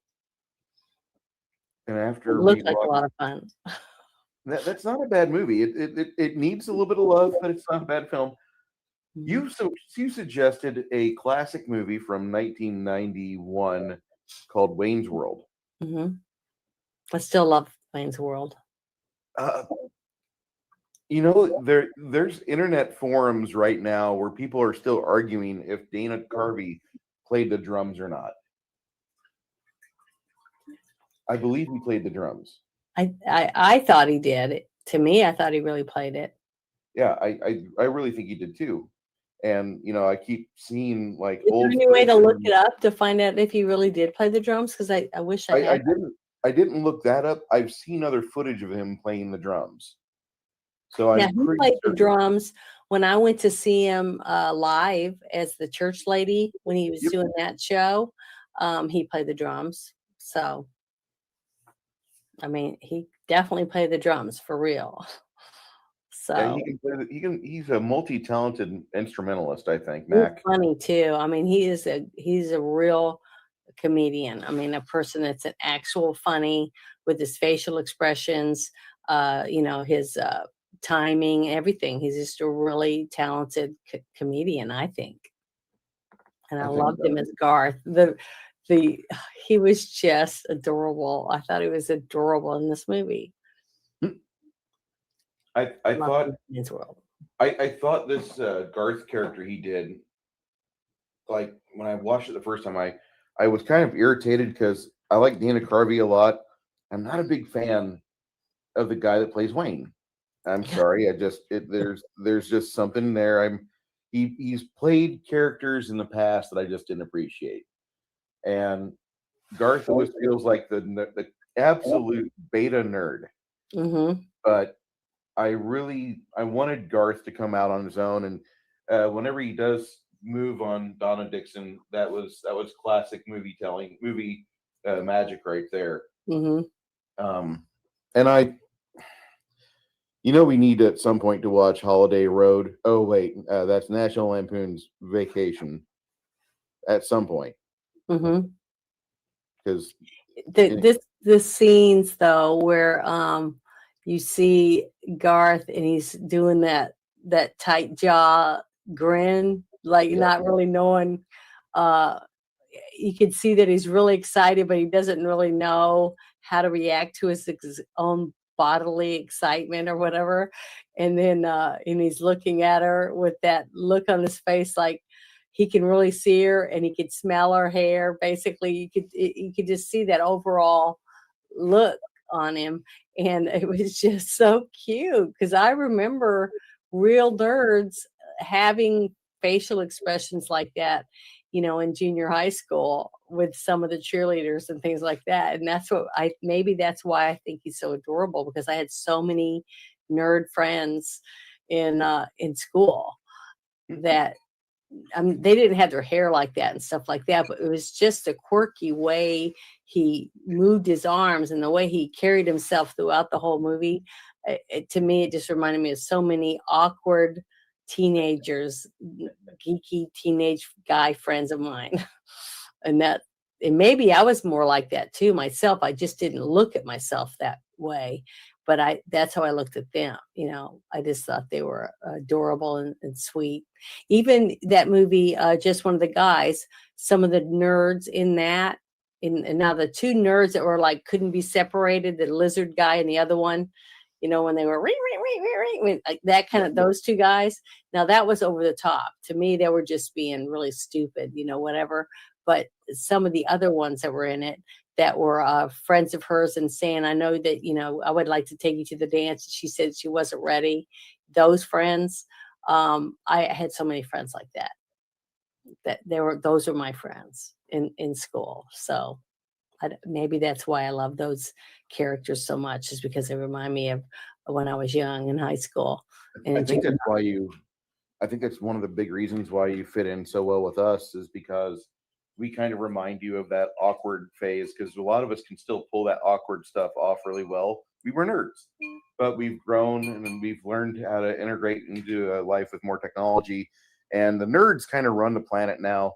And I'm not saying we run the planet, but I'm just saying that we know how to function in a connected world a little bit better than we did. Mhm. The nerds weren't great until like the 80s or late 90s, actually, because you still didn't have the really good internet until like 96, 97. Mhm.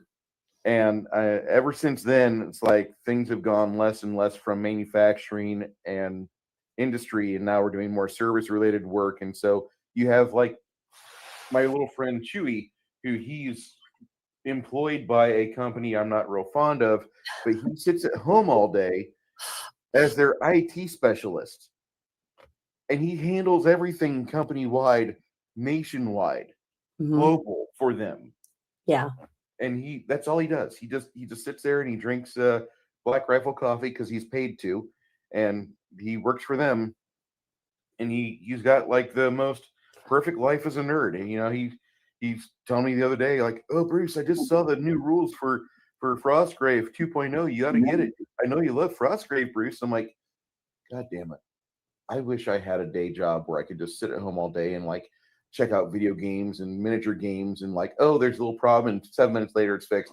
And you're on call, you have a pager, you have like your phone going off with like a link you need to go follow, and you have to go check out this IP here. You have to correct this typeface on this font on this international website here. But he maybe does 2 hours of work a day, and he's paid very well. So I'm very proud of him, and that's just what the world has come to now. Yeah, and the difference, though, I think, is not just that we're older because of it. It's the fact that now we're older, but we actually have money now. So we're still in our minds and in our hearts, we're still that geek nerd that when you see a comic book, an older comic book, or a knick-knack, or or a sword, or like me showing my sword off at our game, that I found a treasure at my dad's house or whatever. But it's the fact that we can buy these things now. We can buy the things that we used to beg our moms and dads for, but we can do it for ourselves. So we can be nerds, just like we were in high school, and get enjoyment of watching the nerddom as in real life. But we also get to buy stuff because we have our own money and we can buy it for ourselves. So I think that's a little bit of why the nerds are taking over, is because now we actually have money and can buy our own stuff, and nobody can tell us no. If that makes any sense.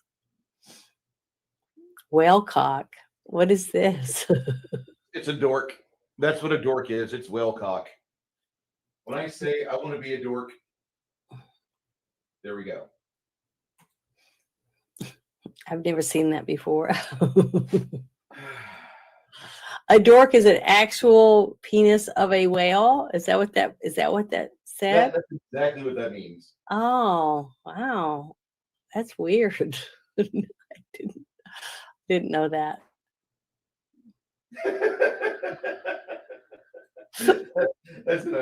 I love that thing.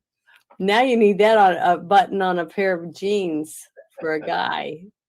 Oh man, he's got some moose knuckles. His poor button is almost ready to fly off. Moose knuckle, that's right. That's exactly what it's called. It's not camel toe. It's moose knuckle on a man. Mm-hmm. Oh God. So after we watched that film, we watched the movie that I love, and I kind of fell in love with 1994 at this moment, and we started watching The Crow, which you've never seen before, and I was happy to show you this. It's one of my favorite films. It was probably my favorite movie till like 1998. Mm-hmm. I could never get enough of it. That's a sad movie for the fact that Brandon Lee died during the filming of it in 92. No, 93 it happened, and then in 94 they released it with using a mix of CGI and some other things. But that is such a good movie. It was really good. It's very dark. It reminded me, the sets on it, I remember saying that the sets on it reminded me a lot of a Batman film. Yeah.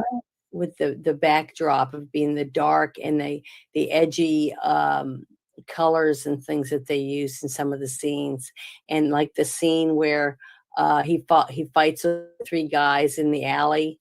To me, that was a classic. It looks like Frank Miller did. Yeah, it did look like a classic comic book scene, but it is from a book, right? Comic book, The Crow. Yep, James Jabbar But did. it had that look to it to me the whole time I was watching it, especially certain angles and different scenes, like when he fell out the window, that scene, and the scene from the downstairs scene about them about to, going before looking up at the apartment, things like that. the alley scenes and things like that definitely Yeah, look hold on just a moment. I've got a phone call. I'm going to excuse myself. I'll be right back. I'm sorry. That's okay. Well, let's see. I'm going to read some of the chat now. Yeah, the Crow really was a good movie. I mean, I was really surprised that I hadn't watched it before, because I remember when he brought it up, I remember two of my sisters talking about how much they loved the movie and thought it was so good, and how what a tragedy it was that he had been killed while he was trying to make this movie, and died young like his dad. And I remember all that. I just don't remember at the time why I didn't see it. You know, I don't know what was going on with me at the time, but for some reason it was just not a movie that I chose to go see. It might have been because I'm so emotional about, you know, when people die or whatever, whether making a movie or a song, you know, or a record or whatever, that I just, maybe I don't like the fear of bad luck or whatever for that it might rub off on me or whatever. So that might be one of the reasons. But I just remember a lot of people talking about it when it came out because of his death, and that was sad.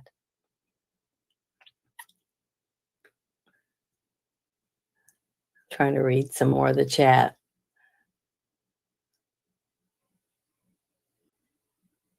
Yeah. Oh, well, I don't know. Bruce might have got a phone call. He was thinking he might got a phone call earlier from a police officer because he had gotten some money taken out of his account because somebody had been able to use Bluetooth or something to get the numbers off of his card when he went to the gas station outside of one of the pumps.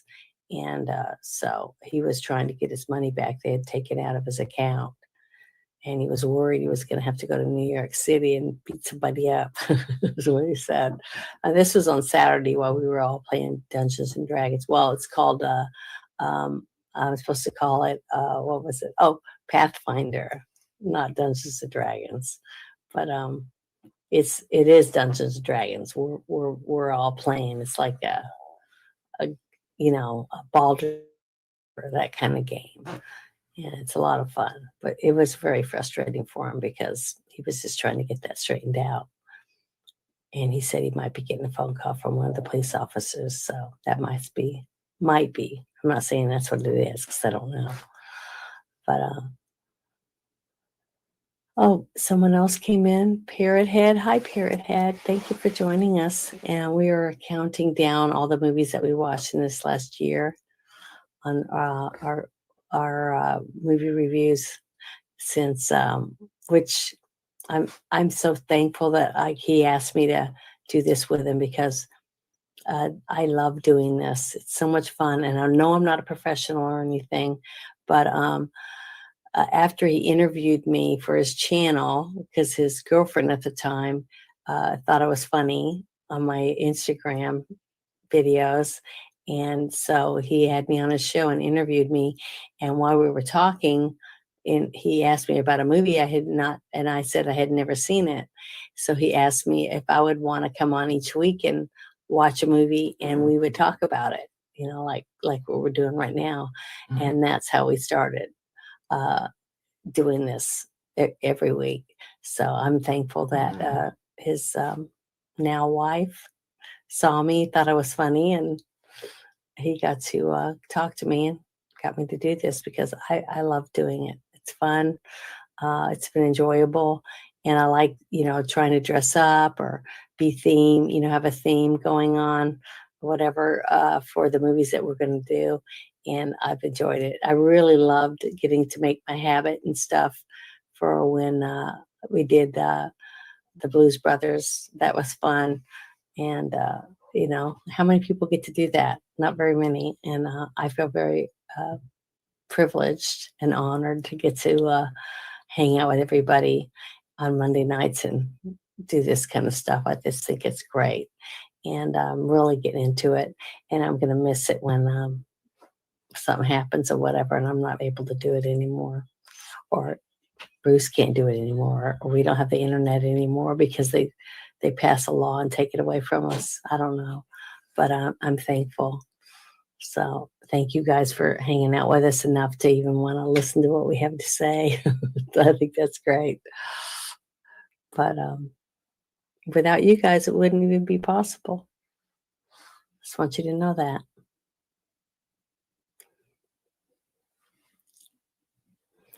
Trying to read the chat again. Sorry, I can't read and talk at the same time. It says that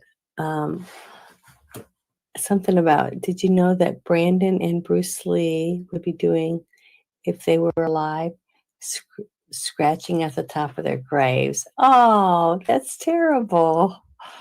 That is not very funny. I'm trying to get back up there. Don't stroke the parrot, Janet. Okay, I won't. Yeah, Max said that wasn't right. And I don't have the ability to click on things, I guess, like Bruce does, and make it like highlighted. I don't have that. I can't do it. Do in well. Yes, this is Monday. Now paging Mr. Clean. Pearhead said. This is my internet pub. Yeah, I know. It's great. I mean, this is Bruce has really taught me so many things about being able to do stuff on my own channel. Now I just got to find out what I want to do. I don't know now, because I had so many grandiose ideas, but it's really hard to come up with stuff to talk about when you don't really know, what you want to talk about. And that's why it's important that you get to watch a movie and get to talk about it then, because I do love to talk, and I could talk until everybody's sleeping, because I put people to sleep. So, because I can be pretty boring because I never shut up, even when I don't have anything to talk about.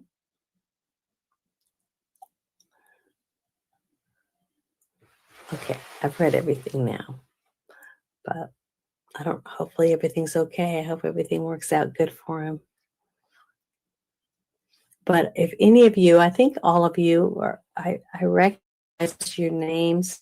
If you think of any movies, or I'm trying to talk him into maybe doing a special, like on a series, like watching a series and watching one episode at a time and talking about the one episode. But we can't agree on any of the shows, because I'll think of something and he's like, I'm not watching that one. So I'm sorry. it's okay. I was just trying to not bore everyone to death while you were gone. No, we're good. I had a brief discussion with the San Antonio PD. Oh, see, that's why I told him. I said, I remember you said something that you might be getting a phone call from a police officer.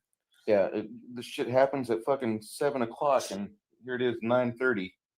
Well, I mean, Yeah, they have a backlog of people. Thank you.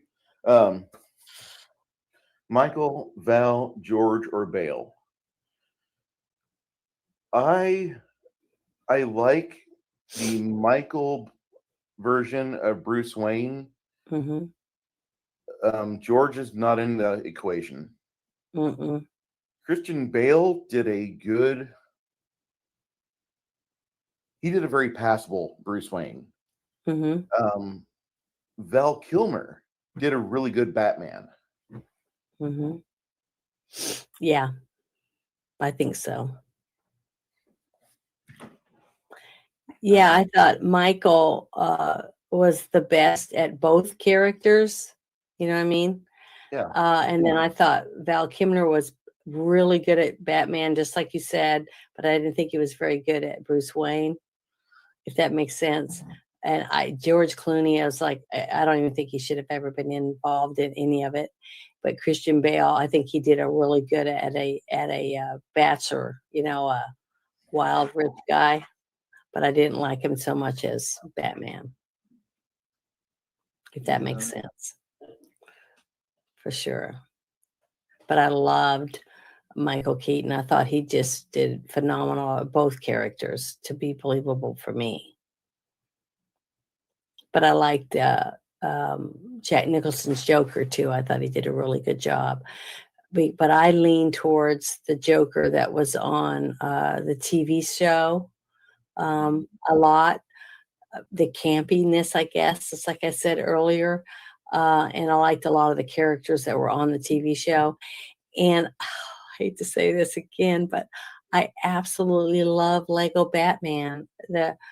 The playing the game is just so much fun, and it reminds me of the actual, comic books. Some of the comic books that I read, and the game reminds me a lot of the actual campy original TV series. Watching the reruns and stuff of that, and I just really like it a lot. The game is fun. I wish I was good enough to where I could play with someone else on my channel and actually play Lego Batman with me and us go through the whole thing. That would be so much fun, I think. And I'd laugh a lot. It would be so entertaining. I would do that if somebody has that and wants to play it with me. See, I've never played that. I've heard it's good. It is. It's so much fun. And I can actually do some of it. I'm not really good at a lot of the stuff because you got to have grappling hooks and you got to do a bunch of different things as different characters, depending on whether you're Robin or you're Batman.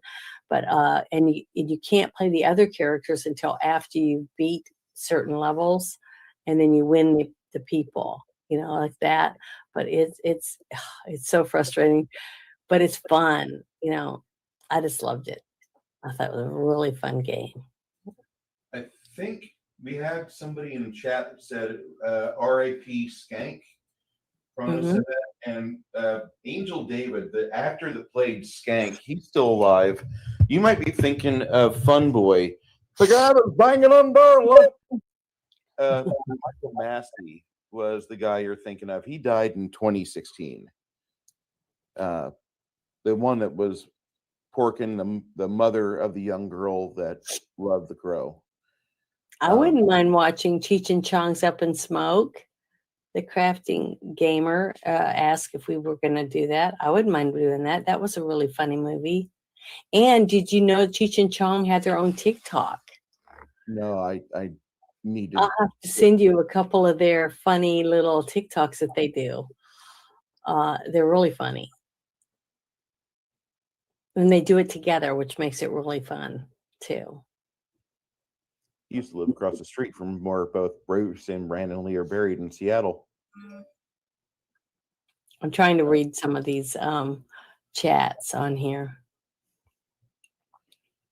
Don't stroke the parrot, Janet. And Travis is like, you know what they'd be doing if they were still alive? Yeah, they'd be scratching at the top of their Yes, grave. Stunning and Brave says that they played Lego Batman and it is fun. And it is. It really is a really fun game. I know it's for kids, but I just can't play. I've played Halo a little bit, their first Halo, and some of those other games, but I'm just not that good at. I'm not fast, at doing all the stuff. So I end up dying all the time, and it's just not fun when you're dead all the time. When you're always last, it's not fun. So if you can play a game where you don't really have to go at a certain pace, that to me is more fun. That's why I think I like Goat Simulator so much, because it's so simple and I can go at my own pace and I don't have to rush through it or anything and just try to do certain things and figure it out. So Yeah, I liked Alfred best in the first 4 Batman movies. And who played Alfred in those? Boy, hold on. Oh, my nose is running. Oh, I hate it.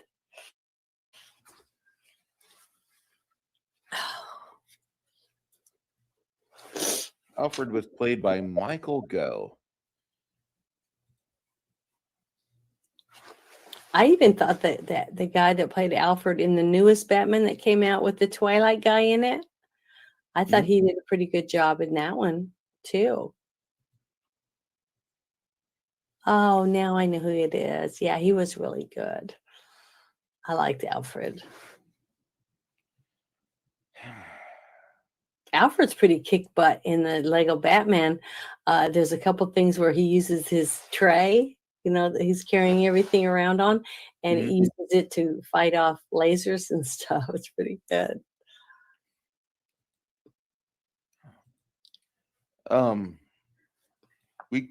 We covered a lot of movies from the start of our run here.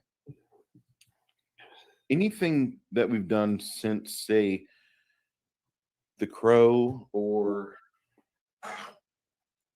Yeah, I talked about making my habit and stuff for Blues Brothers. How fun that was, and how I'm thankful that you asked me to do this with you. And I just feel privileged to get to do this every week and get to watch a movie and talk about things. And I love to talk, and it's like just getting to hang out with my friends and talk about things that I really like.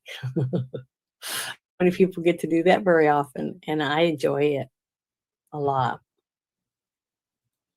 I get that.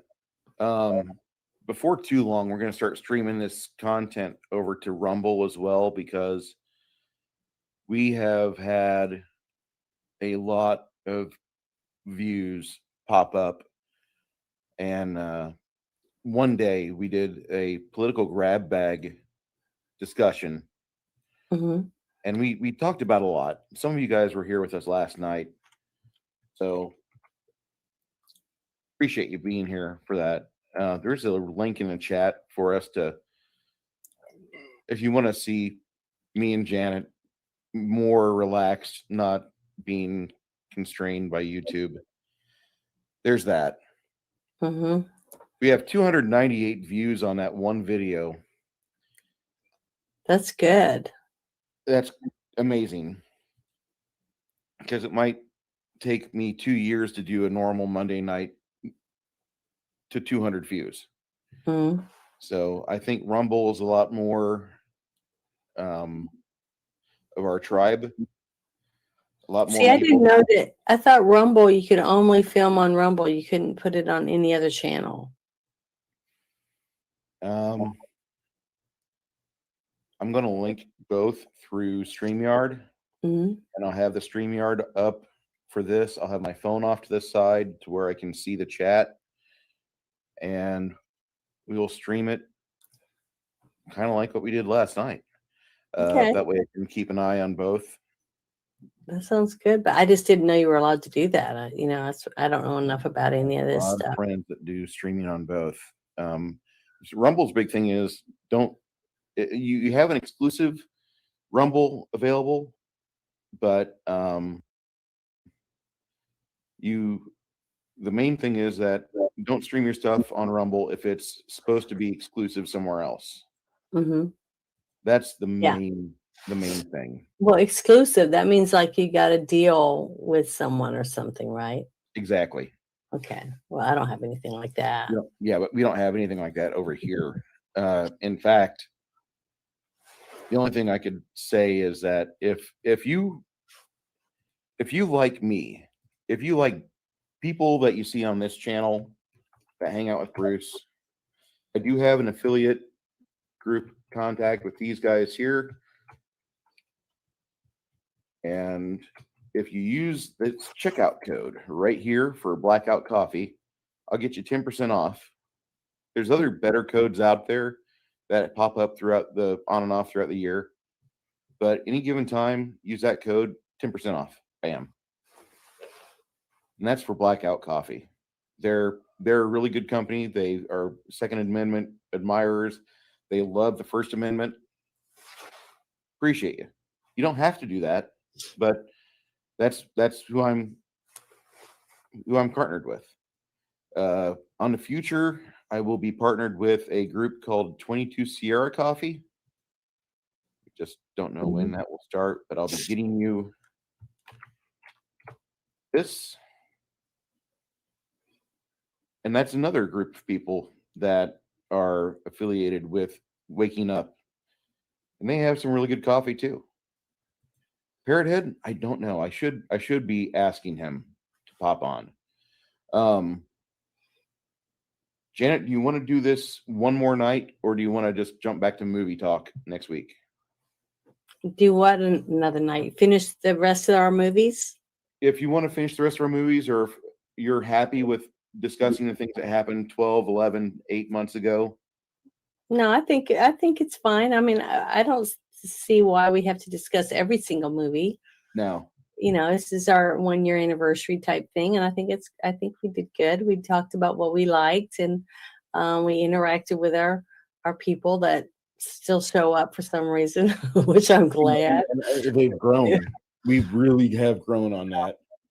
I think it's awesome. I'm happy that they think we're entertaining enough to hang out with us for a while. I think it's fun, and I want them to, tell us, things if they like it or if they don't, and we can try to work on it. If they think that we can do something better. Yeah. So next week we're going to be doing the movie Hamburger, the movie. Is it a scary movie or something?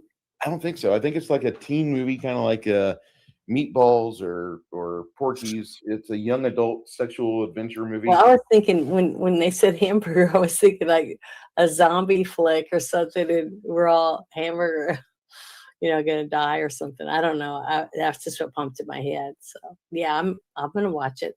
Well, we'll see how it turns out. This is a 1986 movie, teen film, with Randy Brooks, Chuck McCain, Deborah Blee, Lee McCloskey, Jack Blessing, Dick Butkus. Oh my God.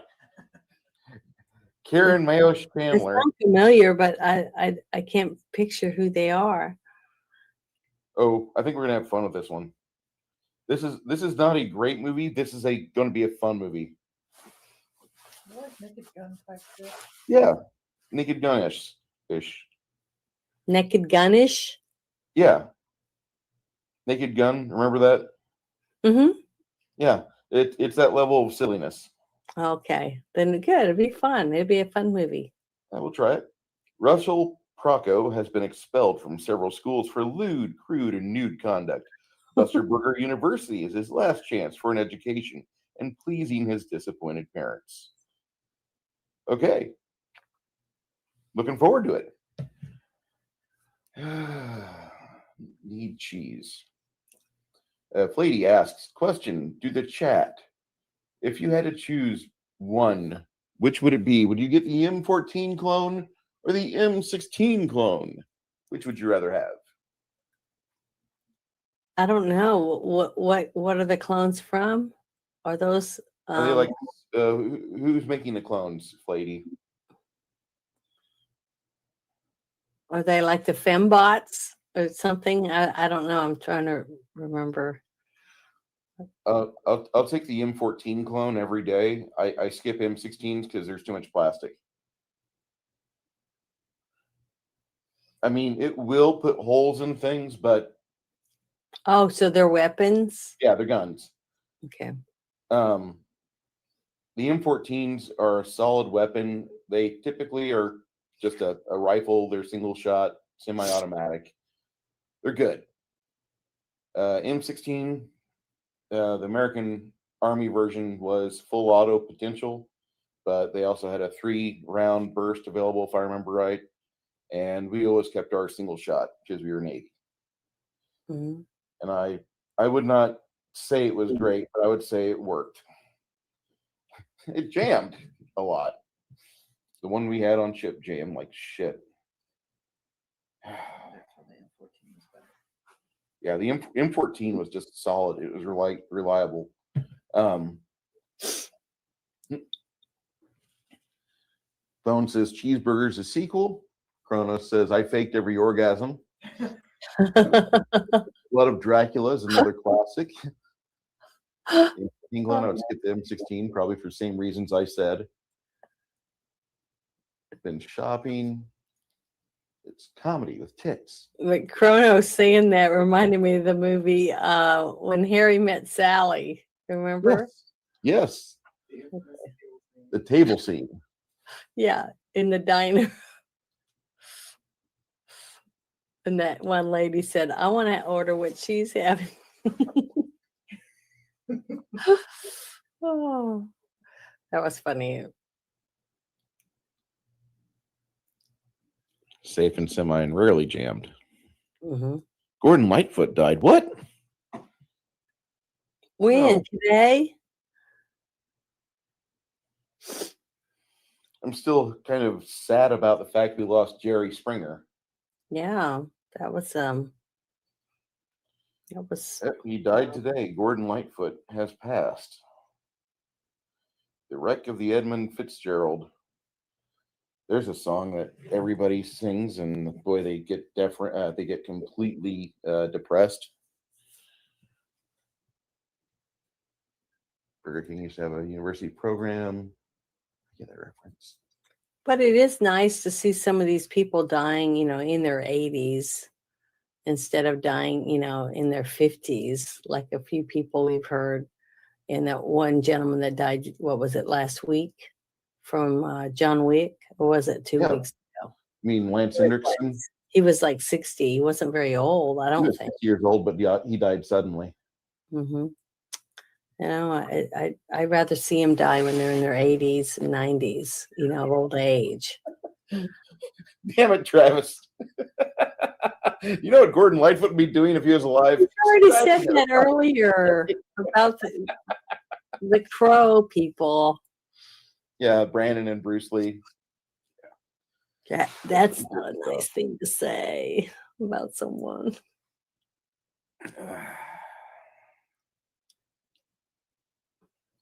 But yeah, thank you guys for joining us tonight. That was really made it nice. Appreciate everybody being here, being part of this for the past year. Still hard to believe. It just doesn't seem like it's been a whole year. It just doesn't seem possible. No. But it has. It really doesn't.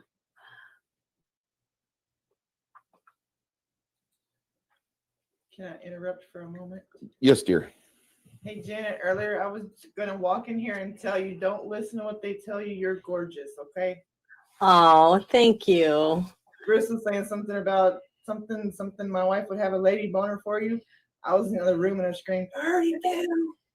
Oh, because we were talking about the transgenders and how I was really sad and worried, about how hard it is today to be able to tell without DNA tests, because people spend so much money and they have like ribs removed and they have their thing off their throat.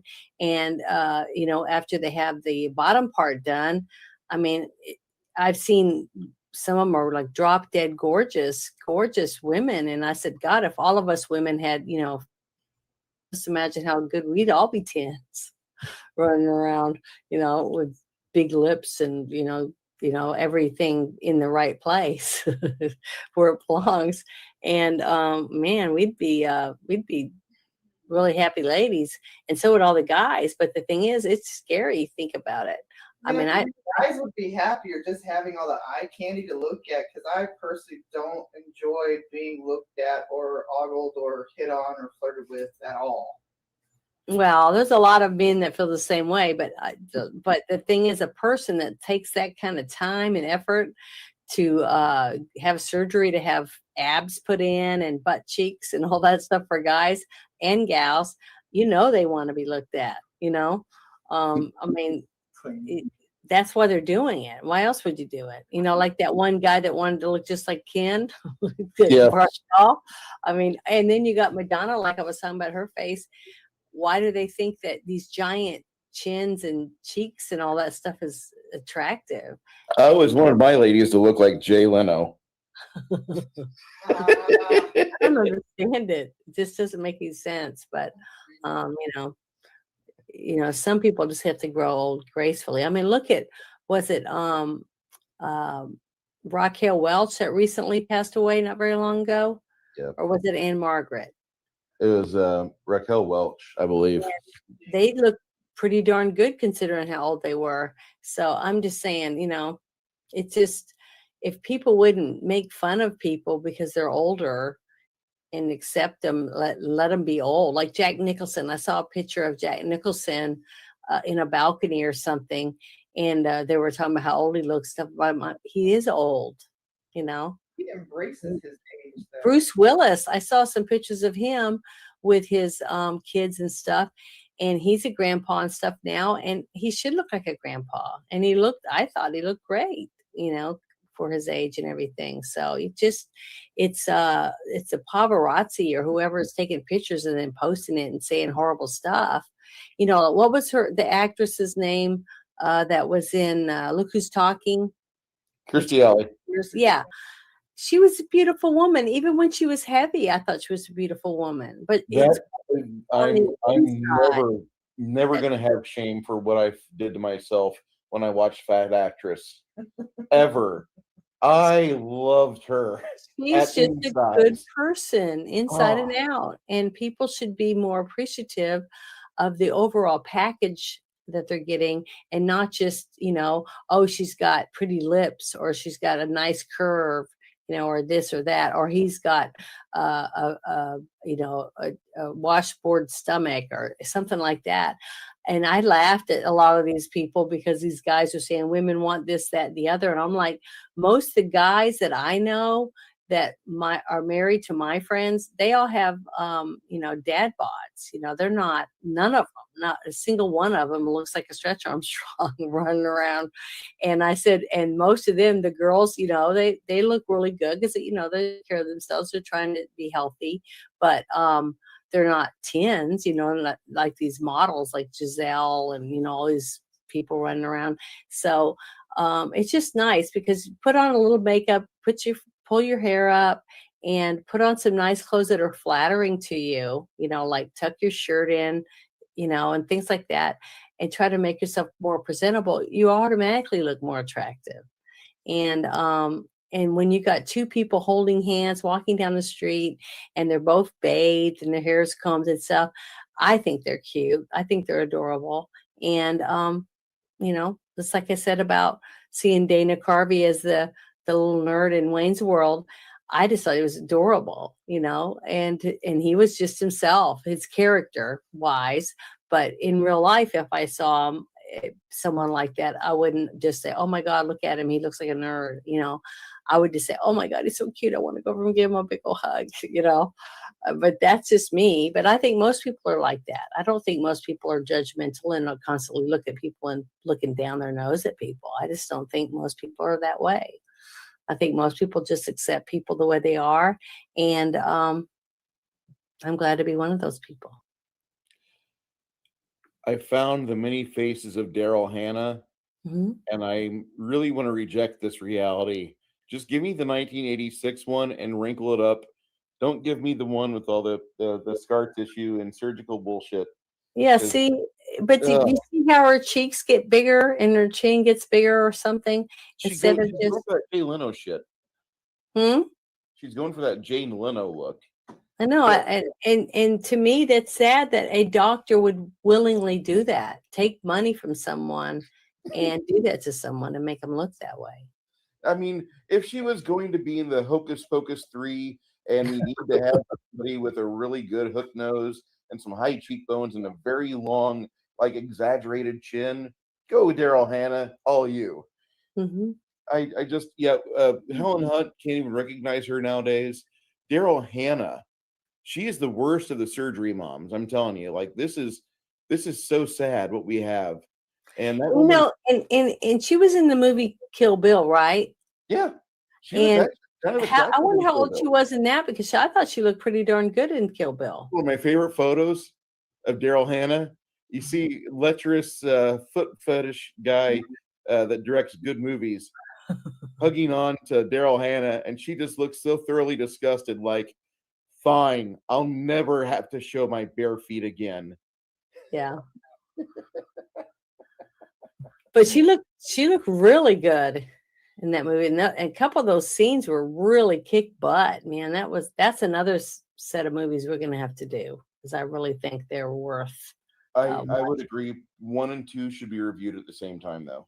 Yeah, well, I mean, it doesn't matter whatever way you want to do it, but I'm just saying that's just really good movies. I want to watch those two together because I've never seen them together. I saw one, and then like 2 year later, I get to see part 2. Mhm. And I just feel like I was robbed. Like I need to see it in a 4-hour stretch, just like I've watched diligently every year the Lord of the Rings movies, all in a 10-hour fucking festival of geekdom.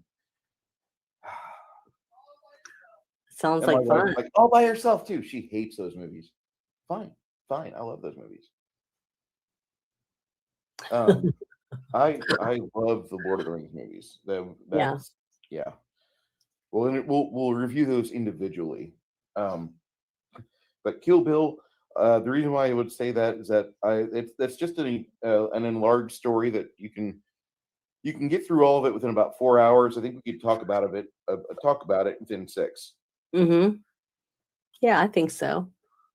But they're definitely movies that I think we should watch. I mean, they're really, really good, and I think that we should definitely watch them.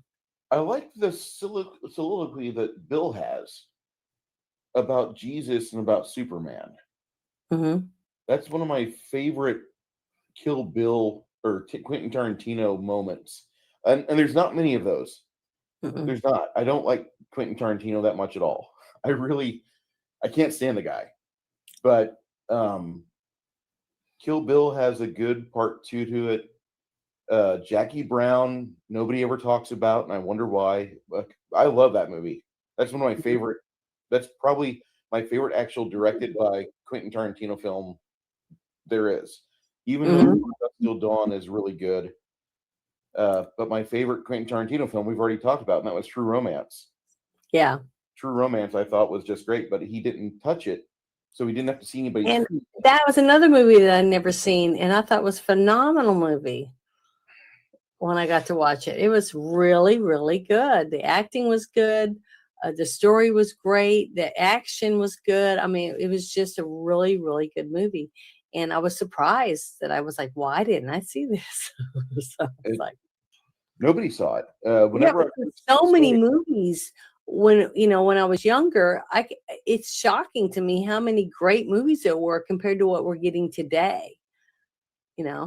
Well, we're dying to go to the movies. People want to go to the movies, but there's nothing to go see that we want to spend our money on.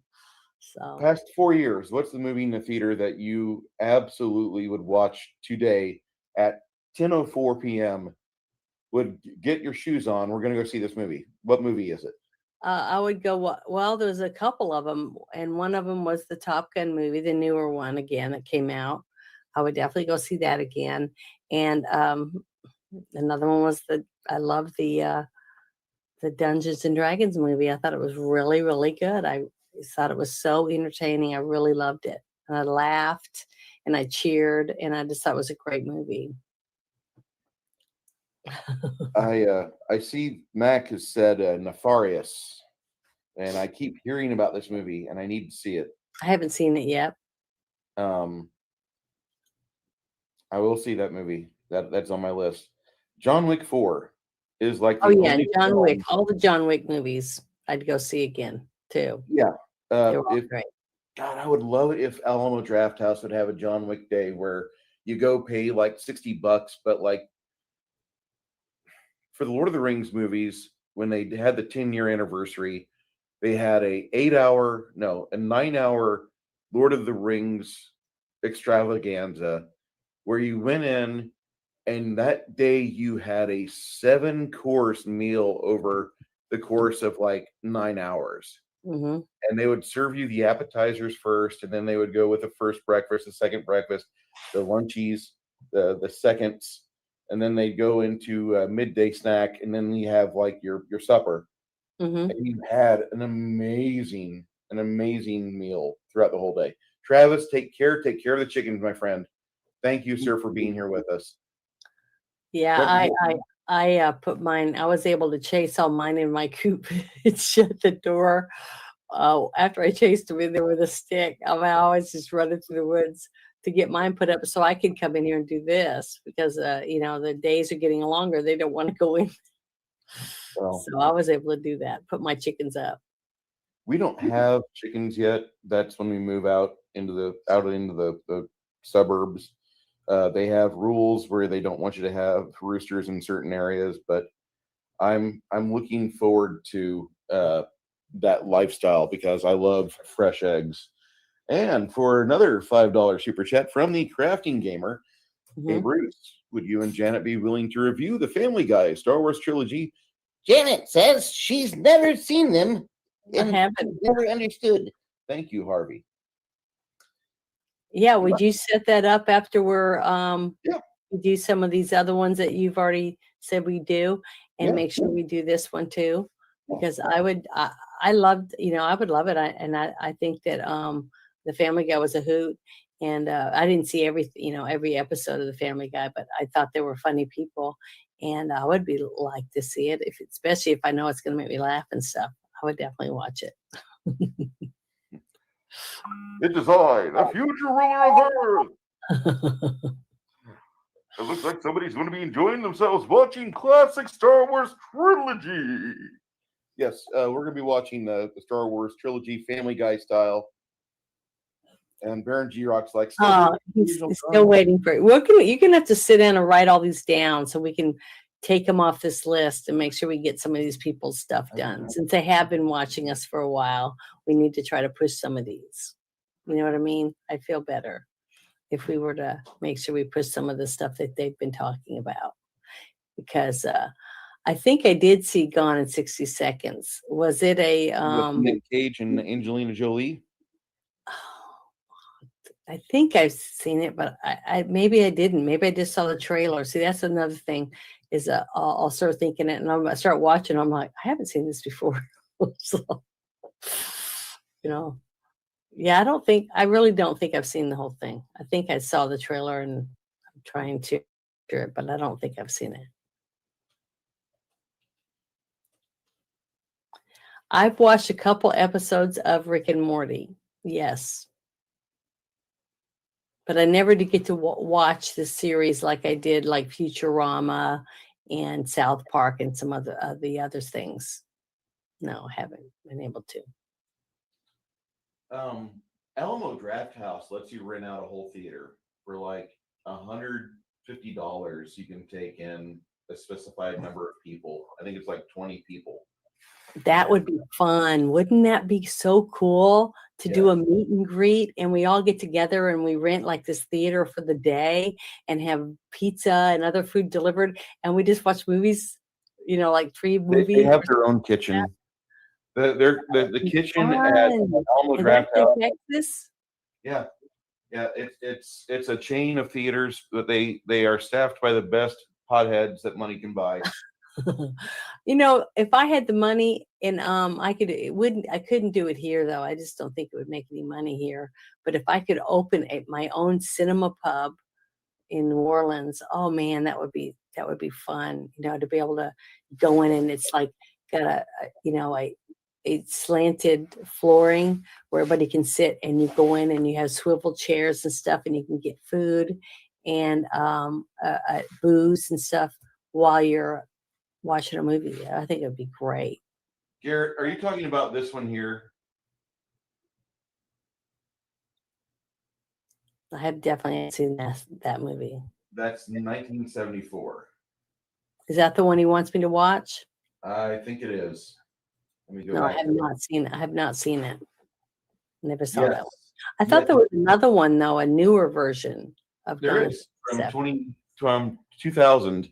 There's one with Nick Cage and Angelina Jolie. Okay, there might be I a haven't third seen that one. one either. I haven't seen that one either. I haven't seen either one of them. But I love the police cars in the first one. The classic police cars. They look like. That's pretty cool.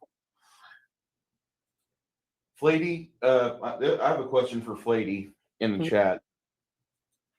About 2-3 months ago, we had, it might have been May of last year, but they had in the theaters Star Trek II: The Wrath of Khan for the 40th anniversary. Did you go see that? I did not. I wanted to, but I forgot about it. Mm-mm. I want to see that on the big screen before I die because that was such a good movie. Yeah, the thing is that now that I'm where I'm at now compared to where I was, because I could go to the movie theater in New Orleans and get that giant, special popcorn dish that looks like a something to put your, collectibles in or whatever. Yeah. But they don't have that stuff here. Anything that you think that you could get at a decent place, you're not going to find it in the Hillbillyville. They just don't have nothing like that. So That's kind of like I want. very That's depressing. the only reason why I like living here is because of all the things I can do in San Antonio.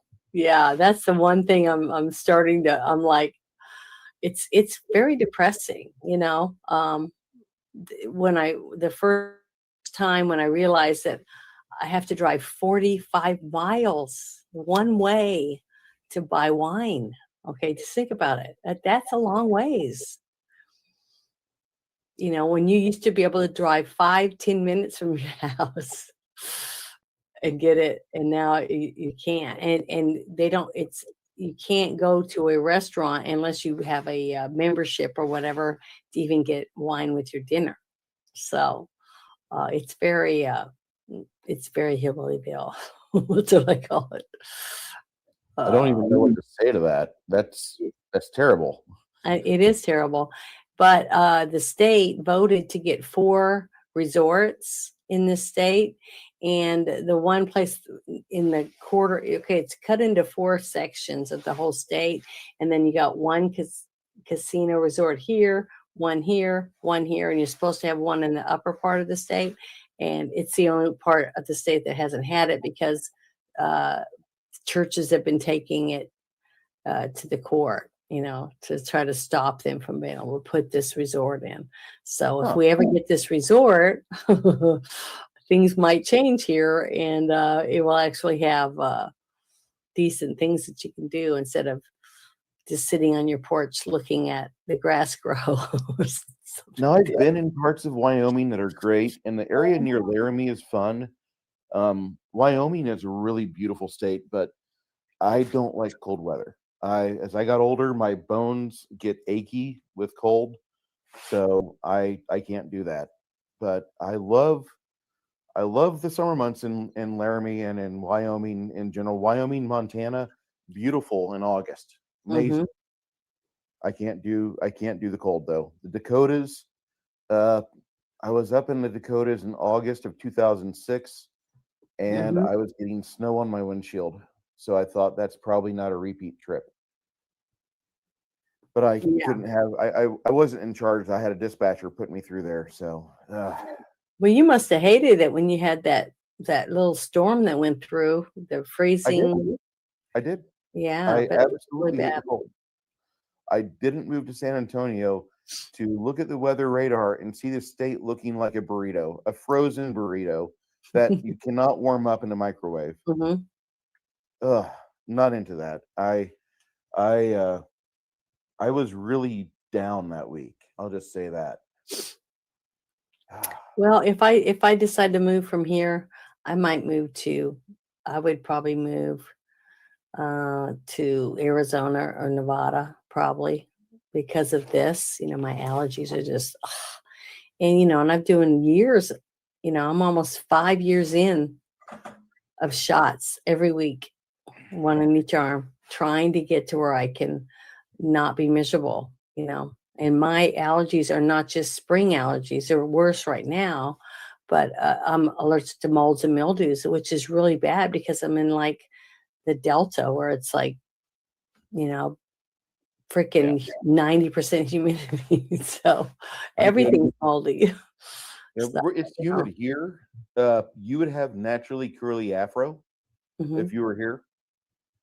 Yeah, my hair is really curly on the real humid days. It starts to get really curly, even though I try to straighten it and stuff like that. But it's naturally curly. So I really like Arizona. If New Mexico wasn't so stupid on their politics, I would probably want to move there. But, New Mexico's a beautiful, beautiful state too. But I love the desert. Um, crap, we're almost 2 hours and 2 hours 35 minutes in here. Yeah, North Carolina coastal's great. I prefer your choices there. Arizona sounds best though, Mac.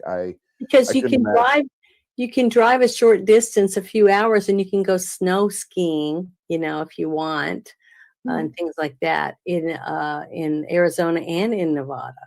So, can't blame that. and you can have the beautiful, cool summers, even in the at night, and then really hot during the day. But the weather isn't so much the thing. It's the fact that my allergies would probably be almost non-existent, which I would be. I don't even know what it would be like to be somewhere where, I'm not sneezing my head off or stuffed up or whatever all the time, or my eyes watering. That would be nice. When I was in my 30s, I could handle the cold until it got down to -50, and then I was just like, "Fuck this." Yeah, but don't they have lakes in Arizona and Nevada? They do. So just make sure you live near a lake so you can fish. Because I love to fish too, and I love camping and I love hiking. And you can do all those things in the desert. Very true. So We're gonna wrap this up because I've been receiving some DMs like, "Hey, wrap it up. It's almost 3 hours. You guys, you're doing good. This was a great, fun stream. Had great fun. Here's yeah, it money." was fun. Thank you But so much, everybody. yeah, seriously, Hungar and Flady and Hungar, you four gents, actually you two gents, you guys, appreciate you. You didn't have to do that. Didn't have to give but appreciate you for doing that because you didn't have to, and you still did. We'll get that to the Wounded Warrior guys. Me and Janet gonna adjourn this. Next week we will be talking about movie The Hamburger, the movie from 1986, as we discussed tonight. And then after that, we will go from there. But I wanted to say thank you very much. I'm not going to go on Rumble tonight. Next week, we will be dual streaming here and Rumble. And I don't know. I keep getting messages, Janet, that like they don't mind our movie talk, but we got a lot of good messages for the stream we did on Rumble. So they do like us talking about politics. Yeah, that's kind of crazy. Yeah, but the thing is it's just things that we're not really that welcome to talk about here. Even though a few times we've kind of leaned towards, how we hate the politics part ruining our entertainment value of things, but we don't know where our boundaries are really here. So we have to be a little careful about what we talk about, even though that we were both passionate about it, Very much so. Which is great. I love politics. I love talking about. I'm not really smart when it comes to a lot of that stuff, but I do try to research it and read about things. And I'm very passionate about them taking our rights away from us, which I'm gonna die on my front porch holding my weapon. That's probably how I'm gonna die, but that's okay. I'm ready. We had a really good stream tonight. Appreciate everybody being here. Yes, thank you very much. Wasn't expecting the turnout we had. This has been fantastic, and we will see you next week on Monday night for the discussion of Hamburger the movie.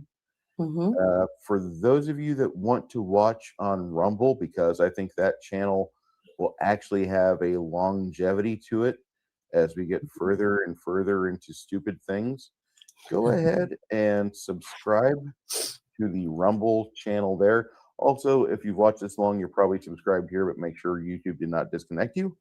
And for those of you that are into the D&D gaming and the fantasy tabletop stuff, our friends Biggest Geek is streamed tomorrow night at 6:30 Central Standard Time, and then Rolling Bones goes on there. For those of you that subscribe to our Rumble channel, thank you so much. Janet, would you like to lead us out of here? Thank you guys. I really, really appreciate it. This has been really fun. I never thought in my life that I would ever get to be able to sit and talk about things that I really like, movies, comic books, any of that stuff, things that I enjoy doing, and have actual people want to sit and listen to what I have to say and ask me questions and stuff, and treat me just like I'm there, sitting in their living room or whatever. And I love doing this. This is fun. And I just want to say thank you to everybody for hanging out with us and making me feel welcome. So, but that's it. Mac, we will be streaming, and we'll get you a saved copy of the show somewhere, and I'll message you on Rumble or on Discord. Somewhere on Discord, I'll message you either as a DM or on either Legion of Myth or on my place, and we'll discuss things there. Everyone, have a great night. Please be well, and please keep your head on a swivel. Through it a little bit, pick anything out. Let's go weigh this one on the scale. They're saying this ham here, what is it? Kentucky Legend ham. They're saying this ham right here, this little bitty ham, is 5.34 pounds. Let's take it to the scale. It's a good thing they put these scales in here so we can keep Walmart in check. Let's check this out.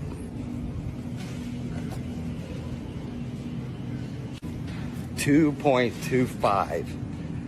They were trying to get somebody for $25. $25.59 for this. How many in here are off? How many in there are off? Start digging through here, see how many in here are off. If I was unknowing, I was in a hurry, I just grabbed that ham and threw it in, it would ring up $25. I literally spent about 2 minutes in here. I started going up and down through things, looking at stuff. I found this in 2 minutes. Check your meat, folks. Walmart.